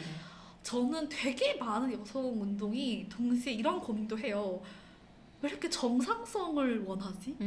페미니스트가 되는 순간 우리는 정상성에서 벗어날 수밖에 없는데 왜 페미니스트이면서 이렇게까지 정상성에 다시 편입되고 싶어 하지? 이거를 이해하기 어려울 때가 많아요. 감정적으로 이해하지만 왜 그렇게까지 다시 여성 혐오의 주류의 감정, 단지 내가 이 사회의 일원이 되고 싶기 때문에 페미니즘을 포기해가면서까지 이 주류가 되겠다는 그 욕망, 이게 되게 어려울 때가 많아요. 이러한 충돌 사이에서 어떤 관점을 가지면 좋을지 조언을 듣고 싶어요. 일단은 그런 가부장제 파업으로서의 여러 가지 사비 운동이라고 운동이 가지고 있는 어떤 유의미성이나 혁명성이 분명히 있다고 생각합니다. 그런 또 엄밀하게 얘기를 하면 그런 파업이 가능하면서 지속적으로 페미니즘 운동을 하려면 사회 경제적인 기반이나 조건이 물리적으로 그 기반 자체가 물리적으로 제공되어 있어야 될 수도 있습니다. 어떤 사람들은 국민노동을 안 했다가 이제 취업 전선에 들어가기 위해서 정말로 자기 혼자의 힘으로 살아가기 위해서 다시 국민노동의 어떤 정상성 안으로 들어가는 여성도 있고, 끊임없이 비혼을 추구를 하다가 정말로 어떤 경제적 어떤 위험이나 경제적인 고립을 어떤 박차고 나가기 위해서 결혼을 선택하는 여성들이 있다라고 했을 때, 그런 구조적인 차원에서 어떤 억압에서 우리가 파업을 하나의 라이프 스타일로 유지하기에는 아마 그것은 소수 엘리트 여성이 가능할 수도 있다. 이미 사회 경제적인 기반이 갖춰져 있을 때 나는 남자 없이도, 나는 국민노동 없이도 그 안으로 들어가지 않고도 충분히 자립적인 어떤 생활을 할 수 있는 여성들은 정말로 많지 않을 거고, 그렇지 않은 여성들이 다시 거기로 돌아갔을 때 쟤는 뭐가 안 돼서가 아니라 왜 저 사람은 저렇게 돌아갈 수밖에 없고 정상성이라고 하는 외피를 쓰지 않고서는 살아갈 수 없는가, 그것을 불가능하게 만드는 그러한 시스템 자체에 대한 어떤 의구와 그것이 바뀜이라고 하는 것, 변화라고 하는 것들을 조금 더 들여다보아야 될 필요가 있지 않나라고 생각합니다. 결국 제도로서 여성에게 생애 주기를 뭔가 구속하는 네. 이러한 사회의 모든 원인이 있다는 걸 잊지 말아야 된다는 얘기로 네. 저는 듣는데 네, 맞을까요? 맞습니다. 네, 네. 네. 저도 되게 많은 도움이 돼요. 사실 저도 되게 어려울 때가 많았거든요. 이렇게 여러분 앞에서, 교수님 앞에서 되게 담대하게 말하지만 저도 사람인지라 이렇게 질문해 주시는 것처럼 감정적인 충동을 겪기도 하고, 대체 왜 이럴까 하기도 하고, 너무 힘들다 하기도 하는데, 오늘 질문들을 통해서 여성 페미니스트로 살아가는 것에 대한 이렇게 오르내림을 같이 공유할 수 있어서 너무 좋고, 네. 교수님의 조언을 함께 얻을 수 있어서 너무 좋은 것 같아요. 감사합니다. 그리고 다음 질문 한번 볼게요. 근데 바로 제가 한 질문을 바로 다음 질문에서 나왔어요. 그래가지고 집단에 속하고자 하는 욕구 때문에 여성 집단에 있으면서도 그 자체로 안정감을 느끼지 못하고 코르셋과 연애를 해야만 마치 진정한 공감과 정신적인 교류가 일어나는 것처럼 느끼게 하는 집단의 눈치를 보고 있는 제 자신이 너무 답답해요. 혼자 다니면서 생각했는데 여성들이 동성 친구의 자리에 남자친구로 대신하고 있는 모임에서는 가벼운 얘기만 나누는 게 피상적으로 느껴져요 라고 해주셨어요. 근데 사실 탈코르셋을 하고 나서 탈코한 모습을 남자친구 대용으로 좀 쓴다 이런 경험도 있다고 해서 저는 무슨 말인지 이해가 돼요. 근데 네. 한번 이 질문에 대한 답변도 제가 부탁드려도 될까요? 그러니까 많은 여성들이 여성을 자신이 어떤 주류 집단의 동일화로 보는 게 아니라 이성의 연애를 하는 여성들 혹은 가부장제 안으로 들어가서 조금 더 안온한 자리를 차지하고 있는 어떤 여성들을 주류 집단의 동일시 대상으로 삼고 있다, 그런 거에 대한 비판인 것 같습니다.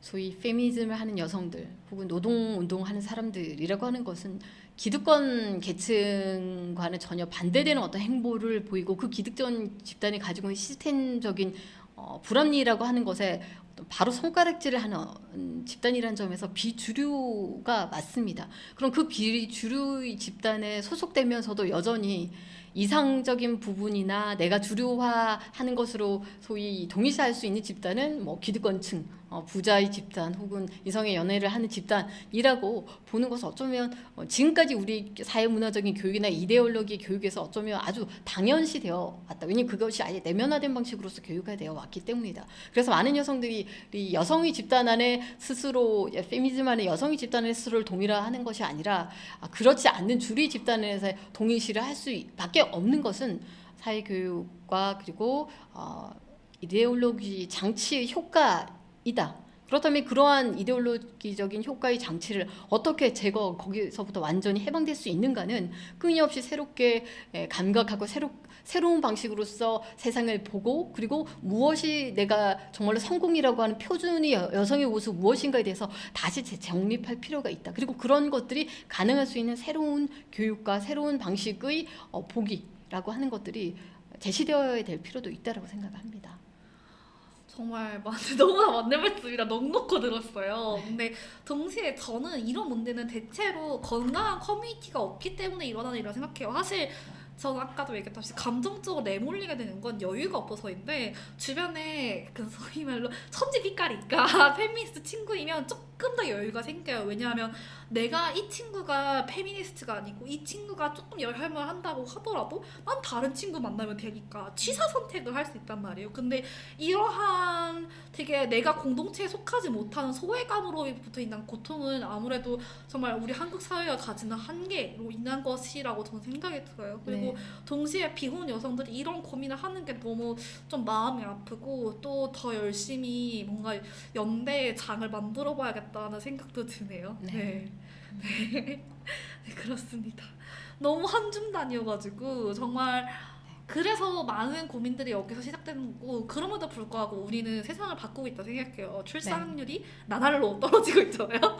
그런 되게 기혼 여성, 기혼 여성에 대한 대우도 올바르게 하지 않고 비혼 여성에 대한 대우도 올바르게 하지 않는 이 극단적인 여성 혐오 사회에서 나날이 떨어져 가고 있는 출생률이 저는 되게 좋은 신호라고 생각을 합니다. 네. 네. 그래요. 네. 그리고 다음 질문 한번 볼게요. 근데 이것도 비슷한 질문이에요. 네. 그리고 페미니즘이 왜 계속 비주류인가에 대한 질문인데, 안녕하세요, 교수님. 저는 대학을 다니고 있는 학생입니다. 친구들을 사귈 때 저와 비슷한 친구들을 사귀는 것을 선호해 주변을 보면 저와 비슷하게 페미니즘을 지지하고 공부하는 친구들이 많습니다. 그런데 많다고 해도 3명에서 5명 끝입니다. 이렇게 현실에서 만날 수 있는 페미니스트가 적은데 왜 사회는 여성 우월주의라고 생각하는 걸까요? 아직도 여성은 2등 시민 취급을 받는 게 보이는데 왜 안 보이는 척하는 사람들이 대부분일까요? 이런 생각을 할 때마다 모든 것에 회의감이 듭니다. 라고 해주셨어요. 교수님에 대한 이 질문의 답변도 궁금한데 한번 설명 부탁드려도 될까요? 페미니스트 여성 친구들이 정말로 극소수이다. 나를 돌아보면 그렇지 않은 비페미니스트 여성들이 훨씬 많은 어떤 사회에서 느끼는 어떤 자괴감이라고 얘기를 하는데 직접적으로 페미니즘이라고 하는 것들을 실천하고 나 페미니스트라고 자처하고 주장할 수 있는 여성들이 정말로 보이지 않는다라고 하는 것은 사실입니다. 그럼에도 불구하고 많은 여성들이 심리적 어떤 마음의 기저에는 디지털 성착취 이 시스템이라고 하는 것이 얼만큼 잘 가동되고 있기 때문에 화장실이나 공공장소에서 언제든지 어떤 장소 위에서 나의 얼굴이 촬영되고 나의 신체가 촬영될지 모른다라고 하는 그런 구조적 폭력에 대한 위협은 페미니스트 여성이든 그렇지 않은 여성이든 똑같이 노출되어 있다라고 생각합니다. 그랬을 때 페미니즘이라고 하는 것을 최전선에서 그것을 스스로가 페미니스트라고 이야기하고 그것을 적극적으로 외향적인 표현이나 여러 가지 말을 통해서 제시하는 여성들은 정말로 극소수일지라도 페미니즘 의제라고 하는 디지털 성착취 이 범죄에 대한 어떤 분개나 그것을 완전히 분쇄시켜야 된다는 어떤 동의 의식과 그리고 가부장제 자본주의 결혼이라고 하는 것들이 뭔가 불균등해 보이기 때문에 심지어 페미니스트라고 이야기하지 않는 여성들도 결혼이라고 하는 것 상당히 회의적인 모습을 보인다고 했을 때 어떻게 그러면 그들 역시 여기에서 나타나는 여러 가지 구조적인 착취나 비균등한 불평등이라고 하는 것에 함께 목소리를 낼 수 있는가로 조금 더 범위를 키워서 함께 나아가는 것이 좋지 않을까라고 생각합니다. 왜냐하면 여성이라면 그것에 동의하고 있고 그렇기 때문에 많은 젊은 세대 여성들이 페미니스트 활동하든 안 하든 이성의 결혼에 대해서 아주 회의적인 모습을 보이는 것에는 동의하고 있기 때문입니다. 네. 결과적으로 꼭 페미니즘이 중심이 아닌 정말 건강한 사회를 만들기 위한 하나의 노력으로서 페미니즘이 제시되는 게 맞지 않나? 그러니까 페미니즘이라고 하는 것들이 정말로 나는 페미니스트 철학자다, 너는 운동가다 이런 식으로 전면화될 수도 있지만 그것이 아니라 아주 강도와 속도는 다르다 할지라도 그런 거에 대해서 조금이라도 질문을 하고 나는 나의 커리어를 위해서 그런 희생이라고 하는 것을 하기에는 난 유보하고 싶다라고 하는 생각을 한다면 이미 그것은 여성주의 단초가 잠재적으로 들어가 있다라고 저는 생각한다는 거죠. 네. 우리 모두 여성이기 때문에 가지는 가능성이지 그렇죠. 않을까 네네. 싶어요. 네, 너무 좋은 말씀 감사드립니다. 다음 질문 한번 볼게요. 네.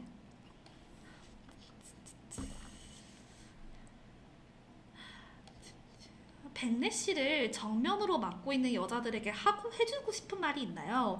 한때 가부장제에 저항했으나 남성 권력과 타협하거나 남성 권리에 기대 백래시에 합류하려는 여자들에게 어떤 이야기를 하고 싶으신지 궁금합니다.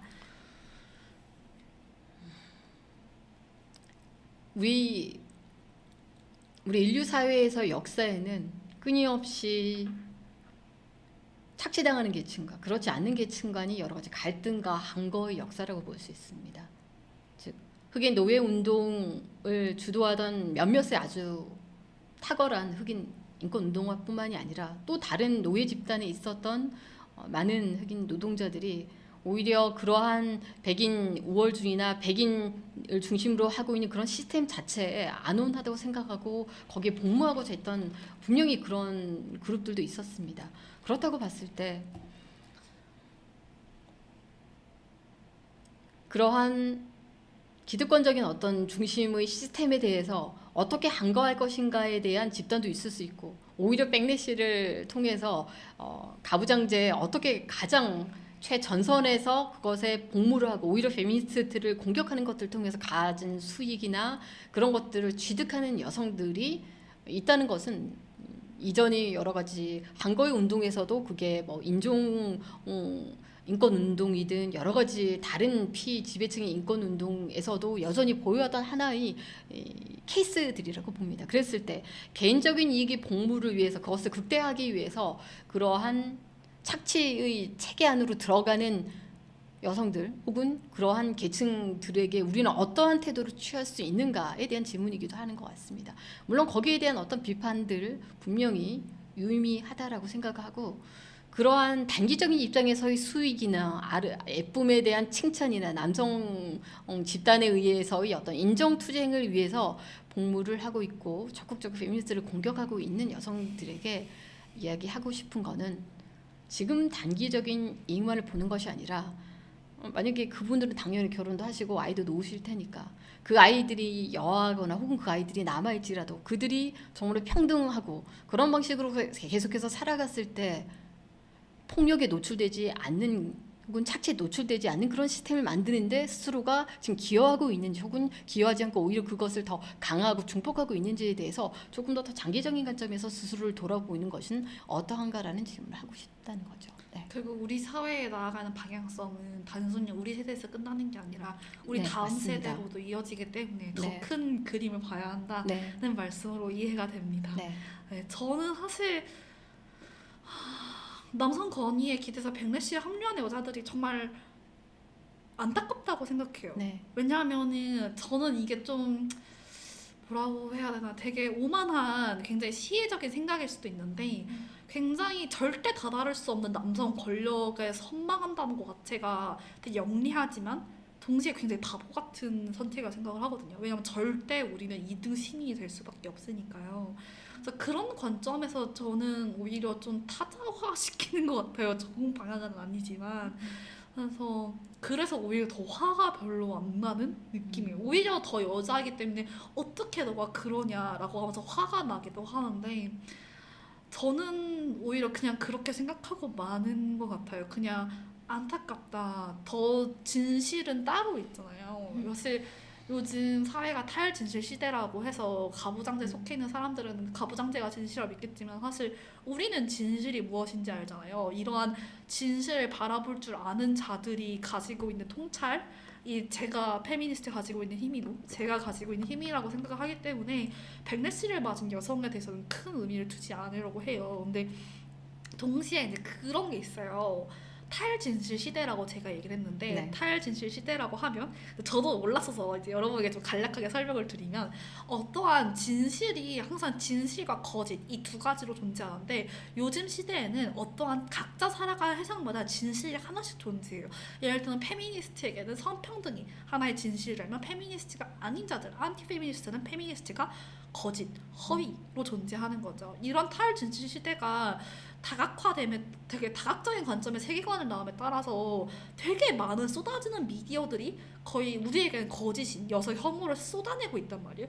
그걸 볼 때마다 저도 제 사고가 조형되는 느낌을 받아요. 그러니까 이건 언론의 문제일 수도 있겠고 아니면 그냥 가부장제가 전체적으로 이렇게 작동하는 문제일 수도 있겠는데 이렇게 왜곡된 세상의 지평을 계속해서 마주하고 그 안에 살아가면서 동시에 제가 그러한 어, 왜곡된 진실에 젖어 들어가는 저를 볼 때마다 되게 어렵거든요. 이럴 때 어떻게 그들이 만들어낸 하나의 가상 차원으로서의 여성 혐오, 그러니까 가상 차원에서 그들만의 진실에서 탈피할 수 있을지에 대해서 듣고 싶어요.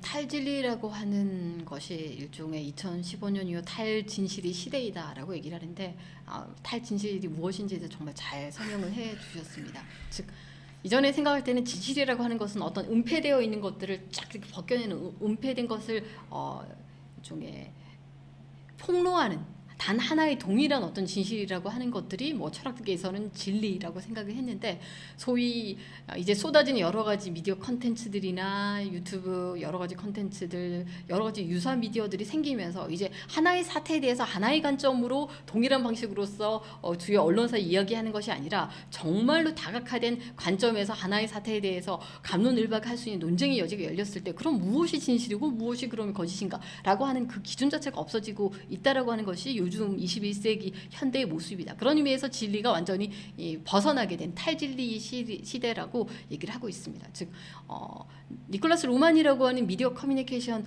사회학자가 뭐라고 얘기를 했으면 결국 미디어라고 하는 것들이 보여주는 것은 진실과 거짓 논리가 그렇게 중요하지 않다. 그것은 철학적인 담론의 문제고 어떤 것이 진짜 정보로서 가치가 있고 비정보가 되는가 그 두 가지 기준으로 나아간다고 합니다. 그랬을 때 오히려 제가 보기에는 이런 각종 미디어 컨텐츠들이나 유튜브나 여러 가지 SNS 유사 미디어들이 보여주고 있는 것은 소위 정보가 될 만한 것으로 길어 올리는 것과 그리고 비정보로 이제 탈각되는 것 그거를 그 기준을 통해서 하면서 마치 정보로 끌어올려지는 것은 진리이고 비정보로서 소수자의 목소리로 이제 그 채 안으로 바깥으로 빠져나가는 것은 거짓이라고 하는 이 외피를 쓰게 된다. 그랬을 때 정말로 그들이 주장하는 여성 혐오는 없고 남성 혐오는 있다라고 주장하는 것이 진리라고 얘기했던 것은 사실상 남쪽 커뮤니티 안에서 통용되는 주요 정보로서 이 주된 어떤 정보의 통로와 라인으로서 그것을 인식을 해야지 하나의 절대적인 진리라고 생각하는 것 자체가 말씀드린 대로 하나의 가상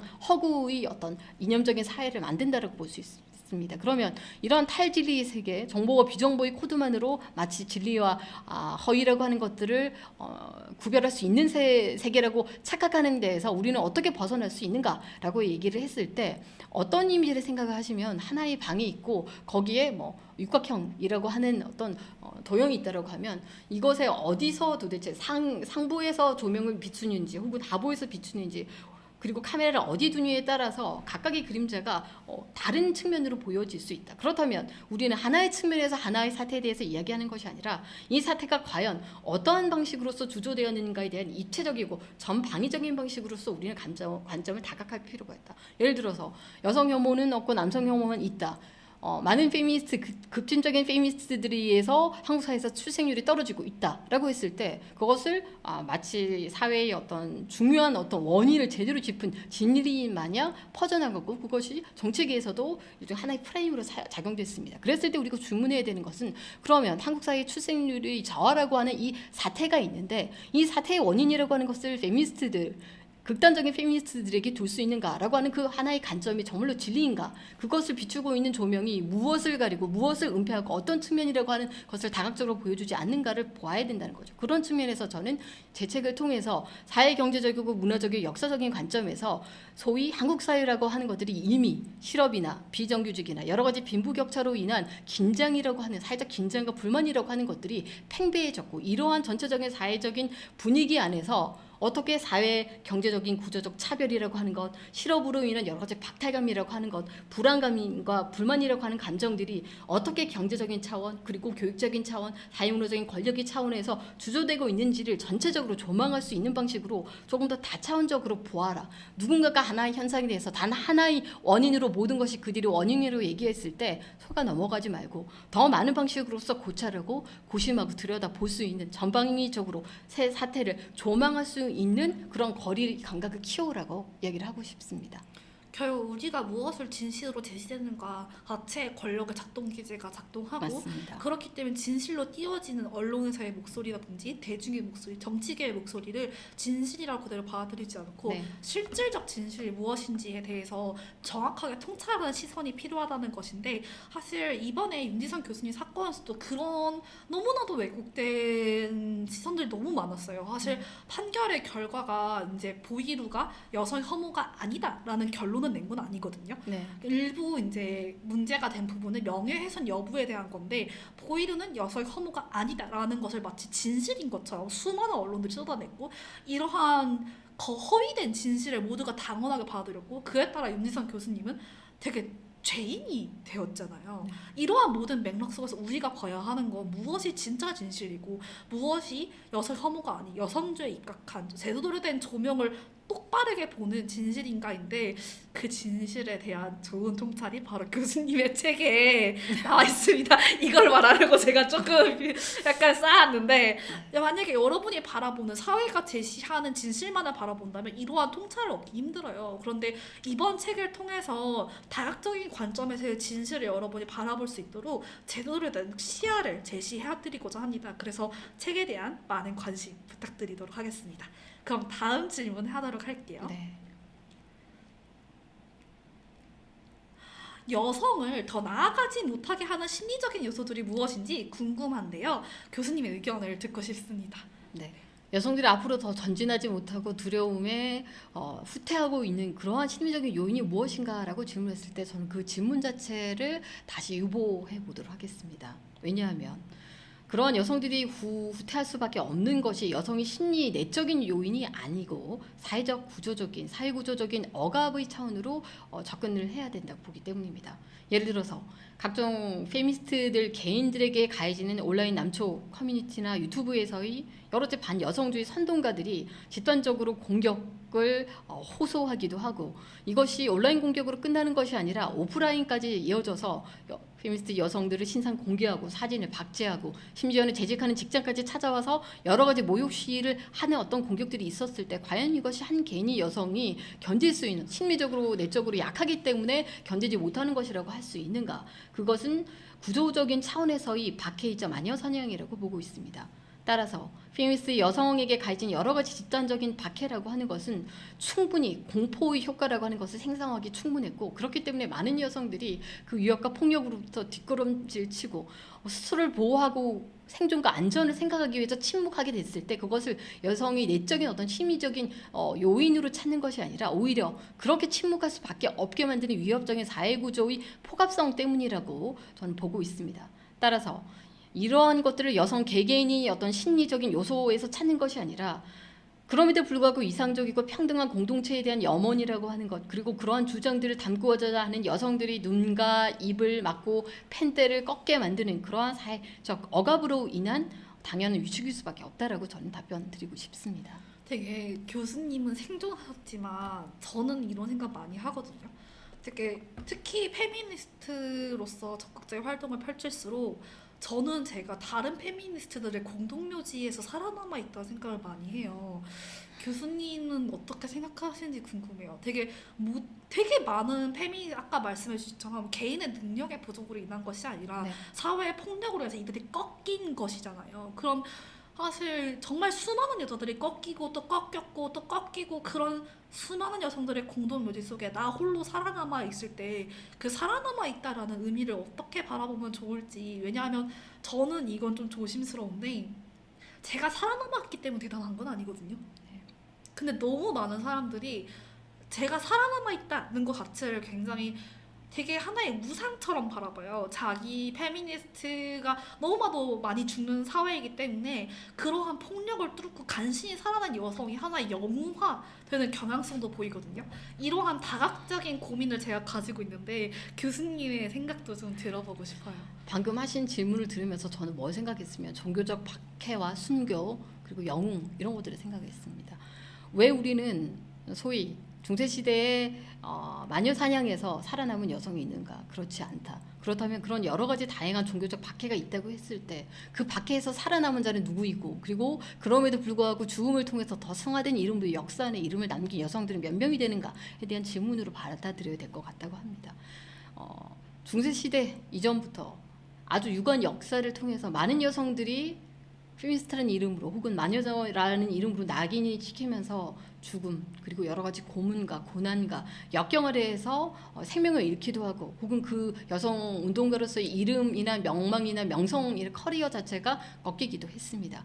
그랬을 때 그럼에도 불구하고 생존하여서 지금 살아가고 있는 많지 않은 페미니스트 여성들이 있다고 했을 때 그들이 들여밟고 있는 많은 희생과 그리고 그러한 고통의 어떤 토양들에서 홀로 살아남아 있다라고 하는 죄책감, 혹은 그것이 과연 영광을 받을 만한 것인가에 대한 자기 검열이 당연히 가동될 수밖에 없다고 생각합니다. 하지만 제가 질문드리고 싶은 거는, 왜 그렇다면 종교적 박해의 양태처럼 중세시대의 마녀사냥처럼 여전히 21세기 가부장제 시스템의 사회에서는 페미니스트라고 하는 것들이 이러한 순교와 박해를 이겨낸, 그럼에도 불구하고 당당히 살아남은 몇 안 되는 하나의 생존자로서 우상화될 수밖에 없는 그런 시스템 자체에 대한 질문을 해볼 필요가 있다고 합니다. 이것은 어쩌면 무엇을 더 방증하는 것이라면, 페미니즘을 한다는 것 자체가 순교자이자 박해라고 하는 것을 당할 수밖에 없는 그러한 가해자적인 가해 시스템 안에서 여성들이 살아가고 있구나라고 하는 것들을 그대로 증명해내는 것이라고 했을 때,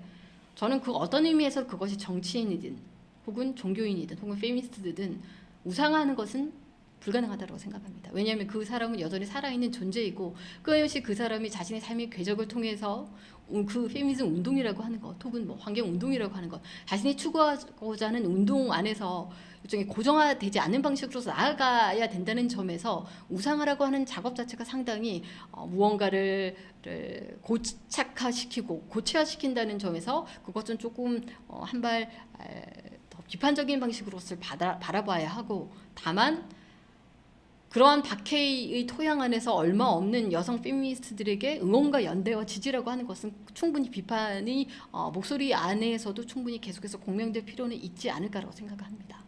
결국 우리가 다 같이 살아남는 게 목표니까요. 네. 누군가한테 희망을 기대하는 게 아니라 그렇게 생각이 드네요. 교수님 얘기를 들을수록. 네. 두 번째로 이제 이 질문을 드리기 전에 제가 좀 조심스러운데 박해에 대한 이야기를 좀 해볼까 해요. 네. 안티페미니스트들의 공격이 정말 집요하잖아요. 네. 근데 교수님이 피해자로서 뭔가 어떠한 행보를 제가 뭐 보여달라는 건 아닌데, 이러한 안티페미니스트들의 집요한 박제와 괴롭힘 이런 상황 속에서 우리가 어떤 자세로 이 가해자들을 대하면 좋을지에 대해서 듣고 싶어요. 어쨌든 살아남아야 되는 거니까요. 네. 일단은 그들이 보여주는 박해의 기제라고 하는 것들이 여러 가지 모욕이나 조롱이 될 수도 있고, 협박이나 성적인 위협이나 이런 것들이 다양한 기제들을 복합적으로 사용하고 있다고 얘기를 합니다. 거기에는 유튜브에서 나타난 여러 가지 반여성주의자들이 가짜 뉴스도 있을 수 있고, 신상 공개, 여러 가지 성적 희롱, 이런 것들이 복합적으로 이루어지는 공격이라고 본다고 얘기를 했을 때, 그럼에도 불구하고 어떻게 우리는 그러한 안티페미니스트들이 조직적이고 집요한 어떤 마녀 사냥이라고 하는 것에 생존할 수 있고 어떠한 방식으로 존엄하게 살아갈 수 있는가에 대한 질문이었다고 생각합니다. 우선은 그들이 가하고 있는 공격의 어떤 수위나 강도라고 하는 것들이 개인이 그것을 다 감당하기는 상당히 힘들다. 그랬을 때 분명히 그런 공격을 받을 때 함께 옆에 있는 많은 여성들이나 혹은 뭐 지인들이나 그런 분들이 연대와 응원과 실질적인 차원에서 여러 가지 도움이라고 볼 수 있는 그러한 가해 사실이나 뉴스, 가짜 뉴스나 이런 것들에 대한 정보들을 같이 뭐 찾아준다던가, 자료를 함께 수집해준다던가, 그런 실질적이고 작은 도움들을 함께 모아줬을 때 결국 그 여성은 나는 혼자가 아니기 때문에 단독자로서 이것을 오롯이 감당해 낼 수 있는 것이 아니라는 점, 하지만 그것을 연대해 줄 수 있는 분들이 있다라고 하는 점을 함께 인식을 시켜주지 않으면 아마 그것 한 개인이 스스로가 감당하기는 너무 힘든 문제라고 생각합니다. 그랬을 때 연대라고 하는 것이 얼마나 중요한 차원이 문제인지를 알아야 하고, 개인적으로 자신이 어떤 정신력이나 멘탈이라고 하는 것들을 잘 관리를 해라 라고 하는 것뿐만이 아니라 어떻게 시스템적으로 그러면 그런 안티페미니스트들이 보이고 있는 각종 아주 불법적인 방식으로서의 성적인 모욕의 시위나 가짜뉴스나 신상박제나 이런 것들이 엄연하게 유튜브에서 돌아다니지 않을 수 있게 하는 사회구조적 차원에서의 법제적인 어떤 제재나 사전 어떤 예방이나 혹은 사후관리로서의 심리적 어떤 보호나 이런 것들이 분명히 체계적인 방식으로서 제시될 필요가 있다라고 생각합니다. 아직은 그런 시스템이 마련되지 없습니다. 않았고 네. 이에 대한 법도 없고 사실 교수님 혼자 온전히 견뎌야 되는 시간이었던 것 같아요. 사실 저는 이거 들으면서 되게 교수님이 그동안 견뎌온 시간들이 주마등처럼 이렇게 스쳐 지나가는 거예요. 교수님이 홀로 이 모든 걸 한 2년 정도 견뎌 오셨는데 사실 그렇기 때문에 이번 펀딩에서 보여준 연대가 더 남달랐던 것 같아요. 네, 사실 맞습니다. 저희가 정말 말도 안 되는 상황에서 펀딩을 했잖아요. 2주 맞습니다. 만에 5,500만 원 펀딩 목표. 이걸 대체 가능할까? 그 누구도 믿지 않았어요. 사실 정말 어떻게든 해내야지 라는 말 말고는 그 누구도 될 거야 라고 말하는 사람들이 없었어요. 근데 그걸 가능하게 한 이 수많은 여성들의 연대가 있었기 때문에 되게 감동적이었는데 교수님은 그 연대를 보면서 어떤 생각이 드셨나요? 사실상 제가 2021년부터 지금까지 이어져 오는 여러 가지 공격들 속에서 분명히 많은 여성들이 나를 연대하고 지지해 주겠지 하지만 상당히 너무 멀리 있는 느낌. 그들이 함성이 저에게 닿지 않고 그 응원이라고 하는 것의 온기가 너무 멀리 있다라고 하는 그런 느낌의 어떤 고독하고 외롭다는 생각을 할 수 있었습니다. 그럼에도 불구하고 우리 김지연 활동가님과 그리고 여울팀이 그럼에도 불구하고 혼자가 아니라고 하는 사실을 계속해서 재각인시켜주고 여성연대의 어떤 중요성이나 힘이라고 하는 것들을 보여주셨습니다. 그러한 여러 가지 이 여성 연대라고 하는 것들을 사실상 많은 여성들이 보여주고 싶었음에도 여러 가지 기회의 부분에서도 보이지 않았고 그것을 바로 전면했을 때 그들이 또다시 이 페미니즘 맥넷이 여러 가지 공격에 노출될 수 있었기 때문에 침묵하고 있었지만 많은 분들이 수면 아래에서 그러한 따뜻한 마음들을 보내주고 있었고 그것들이 이번 책 펀딩에서 폭발적으로 드러나고 일종의 함성처럼 길어 올려져 있지 않았는가라고 생각합니다. 제가 보기엔 이게 단순히 제 개인에 대한 후원이 차원이라기보다는 얼마만큼 2021년 이후로 여러 가지 부조리한 사태들이 정말로 주류적인 목소리로서 정치계나 학계나 그리고 언론에서 마치 정상적인 것처럼 만들어지고 마치 2030 남성 이외의 모든 세대와 모든 성별이 목소리는 별로 중요하지 않는 것처럼 배관시 되어 왔을 때 그 답답함이나 우리는 존재하고 있다라고 하는 그런 목소리를 드러내는 하나의 방식으로 후원이 성공할 수 있게 되었다고 생각합니다. 그동안 여성 혐오의 어둠 속에서 우리의 실제를 확인할 수 있었던 그런 공간이 바로 이번 펀딩이었다는 생각이 드네요. 네, 교수님 얘기를 맞습니다. 들을수록. 네. 그리고 그러한 여러분 연대에 맞는 아주 기똥찬 네. 백래시의 물결에 맞설 에세이집을 저희가 만들고 있으니까요. 많은 관심 부탁드리겠습니다. 자, 그럼 다음 질문 한번 드려볼게요. 네. 잠시만요. 손가락 논란 때도 그렇고 안티페미니스트들은 그들이 너무나도 잘 집결되어 사이버 불링을 하는데 페미니스트들은 집결이 잘 안 되는 것 같아 속상합니다. 교수님께서는 안티페미니스트들이 유독 똘똘 잘 뭉치는 이유가 무엇이라고 생각하나요? 저도 이건 진짜 궁금했어요. 네네. 개인적으로 안티페미니스트들은 자기들끼리 좀 생각이 달라도 너무 잘 뭉치는 거예요. 그러니까 비도덕성의 연대라고 해야 되나? 탈도덕의 연대가 너무 잘 이루어서 너무 신기했거든요. 그래서 이 부분에 대한 교수님의 얘기도 듣고 싶어요. 네. 반여성주의자들은 소위 남근연대라고 하는 정말 유구한 역사의 어떤 결집력을 가시하고 있다라고 보입니다. 이것은 각종 남소 사이트에서 반여성주의라는 집단적인 정서를 형성하게 되었죠. 그것이 어떤 계급에 있든 어떤 나이, 어떤 세대가 있든 반여성주의라고 하는 집단적인 정서가 공통적인 공통 분모를 형성하게 된 남초 사이트에서 중요한 어떤 경향성이라고 볼 수 있습니다.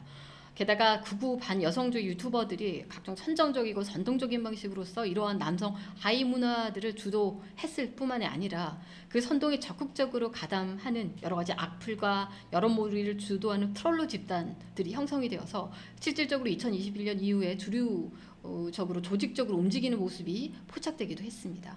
게다가 극우 반여성주의 유튜버들이 주류 정치로 입문하고 연계되는 어떤 길이 열리면서 이 반여성주의 물결이 파급력과 어떤 결집력이라고 하는 것들이 더욱더 더 커지게 되었다고 보이는 것이죠. 이로 인해서 2021년 이후에 반여성주의 열풍이 각종 여론과 메이저 언론, 정치, 학계, 사법부를 관통하면서 마치 여성 혐오는 없고 남성 혐오만 있다라고 하는 그들이 주장이 공적 담론이 주류가 되어갔고, 그러한 방식으로서의 그러한 정치계의 응답과 화답, 사법계의 응답과 화답이라고 하는 것이 그 집단, 연대 집단이 효능감을 최대치로 끌어올렸기 때문에 그렇게 2021년 이후로 정말로 무리지어 단 하나의 어떤 공동체가 된 것처럼 집단적인 공격을 자행할 수 있는 하나의 추동력이 되었다고 보고 있는 것이죠. 정말 지독하네요. 네. 정말 얘기를 들을수록 정말 타당하지만 정말 믿을 수 없게 지독하다라는 생각이 많이 드네요. 네. 되게 남극 연대라는 정말 유구한 역사의 결집력이라는 말이 정말 맞는 것 같아요. 우리 가부장제 사회가 수천 년간 이어져 왔고 그 수천 년간 이어져 온 힘을 무시할 수 없지만 동시에 여성들이 가진 힘도 무시할 수 없잖아요. 네. 그래서 조금 더 여성들끼리도 느슨한 연대를 통해서 더 나아갔으면 좋겠습니다. 네. 네, 그리고 이번에 마지막 질문, 마지막 질문이 방금이 마지막 질문이었어요, 교수님. 네. 네네. 왜냐면 이전에 제가 네, 겹치는 맞습니다. 질문을 해가지고 네네. 여러분 제가 미리 말씀을 드렸어야 되는데 방금이 마지막 질문이었습니다, 네. 여러분. 세상에 이렇게 제가 마지막 질문이 이렇게 제가 마지막 질문이 아닌지 알았는데 마지막 질문이 되었어요. 그래가지고 이거는 제가 방송 마무리를 하면서 이제 진짜 마지막 질문 같은데 책에 대한 홍보 한번 부탁드려도 될까요? 네. 왜 이 책을 봐야 하는가? 이 책은 어떤 의미가 있는가? 이거를 교수님의 언어로 듣고 싶어요. 네. 일단은 이 책은 에세이집으로 그렇게 어렵지 않은 방식으로 적으려고 저도 노력을 했습니다. 왜냐하면 한 개인 여성 페미니스트 학자가 겪은 여러 가지 고난에 대한 고통, 그리고 감정이라고 하는 것들을 소소하고 그리고 허심탄회하게 여러분들에게 전달해 줄 뿐만 아니라 그런 감정을 통해서 어떤 통찰을 길어 올릴 수 있는가에 대해서 여러분에게 마치 언니로서 대답하고 언니로서 자세하게 설명하는 방식으로서 그것을 담당하고 그리고 내밀하면서 그런 통찰들을 여러분들에게 적어 한 자 한 자 꾹꾹 눌러서 진심을 다해서 적어 나갔습니다. 따라서 이 책이 가지고 있는 의미는 지금 현재에 대한 어떤 여러 가지 진단과 통찰일 수도 있지만 또다시 만약에 10년 주기로 혹은 또다시 50년 뒤에 누군가가 또다시 이러한 반여성주의 열풍에 의해서 마녀 사냥이 희생이 되고 많은 사람들이 반여성주의 이 열풍에 두려워하게 됐을 때 다시금 꺼내보고 그때는 어떠한 고난이 있었고 어떠한 방식으로서 사회구조적인 분석과 통찰이 있었고 우리는 어떻게 나아가야 될 수 있는가에 대한 그런 통찰들이 있기 때문에 함께 읽어보시고 그리고 그 이후에 어떤 어려움과 고난이 닥쳤을 때 다시 어떤 길라잡이가 될 수 있는 그런 책이라고 생각을 합니다. 되게 이 책의 이름이 미래에 붙인 편지잖아요. 맞습니다. 저는 그게 너무 감동적이었어요. 제가 책 홍보할 때만 했던 얘기인데 네. 이 미래에 붙인 편지라는 이름에 담겨있는 비하인드도 한번 듣고 싶어요. 왜냐면 제가 너무 행복했거든요. 네네. 제일 처음에 이 글을 써야겠다라고 생각했던 거는 2021년 여름이었습니다. 단순한 어떤 상황으로 끝나는 것이 아니라 이것이 정말로 장기적인 마녀 사냥으로 지속될 수 있을 것이라고 하는 것을 제가 그때 체득을 했고 더 이상 어쩌면 한국어로 연구 활동도 그리고 창작 활동도 못할 수 있다라고 하는 압박감을 그때 체감했기 때문입니다. 그때 새로운 출판사를 만들고 새로운 작품 이러한 모든 사태들을 기록하고 담아내는 책을 만들 필요가 있다라고 생각하면서 그때 바로 머리 스쳤던 게 편지 형식으로 적어보자라고 생각했습니다. 이때까지 저는 뭐 논문이나 그 전에 단회본에서는 상당히 학술적인 어떤 글쓰기에만 노출되어 있었는데 지금 내가 겪고 있는 것은 학술적인 어떤 글쓰기 문체가 아니라 그러한 고통을 앞으로도 겪을 수 있고 그러한 고통 앞에 놓여져 수 있는 모든 잠재적인 어떤 여성들에게 띄우고 싶은 그러한 한마디의 말 혹은 여러 가지의 어떤 이야기들을 정말로 전하고 싶다라고 하는 욕망이 있었기 때문에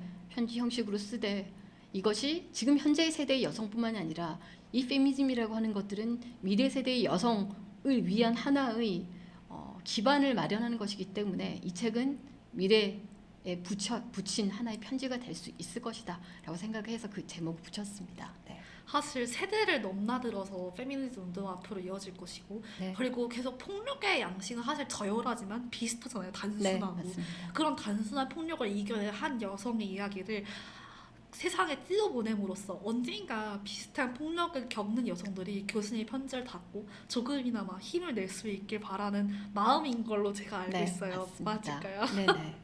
그래서 저는 이 책의 제목을 듣고 너무 제가 비하인드지만 교수님이 이렇게 출판사 이름이라든지 브랜드 이름을 생각했을 때 제가 한 번도 통과를 시킨 적이 없어요. 맞아요. 교수님이 정말 막 어려운 프랑스어로 매번 이렇게 이름 갖고 오는데 제가 딱 듣고 안 돼요 교수님 맨날 이랬는데 미래에 붙인 편지라는 걸 들었을 때 이거다라는 생각이 들었거든요. 왜냐하면 저도 제가 정말 지난한 폭력을 겪을 때 여성 운동의 역사를 보곤 해요. 여성 운동의 역사를 되새기면서 그럼에도 불구하고 정말 나는 살아남을 수 있을 것이야 라는 생각을 하는데 교수님의 편지 또한 그러한 정말 말도 안 되는 정말 가부장제의 집단 린치 속에 살아남은 사람의 언어로 그러한 생존의 역사의 기록물이라고 생각을 하거든요. 그래서 굉장히 유의미하고 정말 어떠한 말로 표현해도 아깝지 않은 여성운동 역사의 한 방점이라고 생각을 합니다. 제가 이제 교수님한테 따고 했던 얘기인데 이거는 사담으로 했던 얘기예요. 제가 교수님 도와드릴 때 교수님이 되게 좀 부채감이 많으셨던 맞아요. 걸로 기억해요. 되게 부채감을 느끼시고 너무 미안해해서 제가 이렇게 말을 못하다가 이렇게 약간 취해서 교수님한테 전화를 했었어요. 근데 네. 했던 말이 교수님한테 저는 여성 운동 역사에 투자를 하고 있는 거라고 제가 손해보는 희생을 하고 있는 게 아니라 정말 이거는 여성 운동의 길이 남을 발자취라고 교수님의 생존 자체가 정말 한 획을 긋는 활동을 하는데 그 활동에 대한 긴 이야기 책으로 만나보실 수 있습니다. 이렇게 책 공부를 하기 위한 별다서 네. 하는데요. 그런 여성 운동의 한 획을 그었던 한 학자이자 한 페미니스트이자 한 여성의 이야기가 바로 미래에 붙인 편지 책에 담겨 있습니다. 그렇기 때문에 많은 관심과 많은 연대 부탁드리고요. 저희 오늘 북토크는 여기서 마무리해 볼까요? 네, 오늘 여기서 북토크 마무리하도록 하겠습니다. 그리고 이번 북토크는요, 제가 내일 사유의 힘 유튜브 채널에 재업로드 될 예정입니다. 이후에는 저의 채널에서 보실 수 없고요. 제가 유튜브 채널에 사유의 힘 출판사 유튜브 채널에 올리게 되면 커뮤니티에 별도 공지를 해드리도록 하겠습니다. 지금까지 함께해주신 모든 분들께 감사드리며 북토크 마치도록 하겠습니다. 네, 감사합니다. 감사합니다. 감사합니다.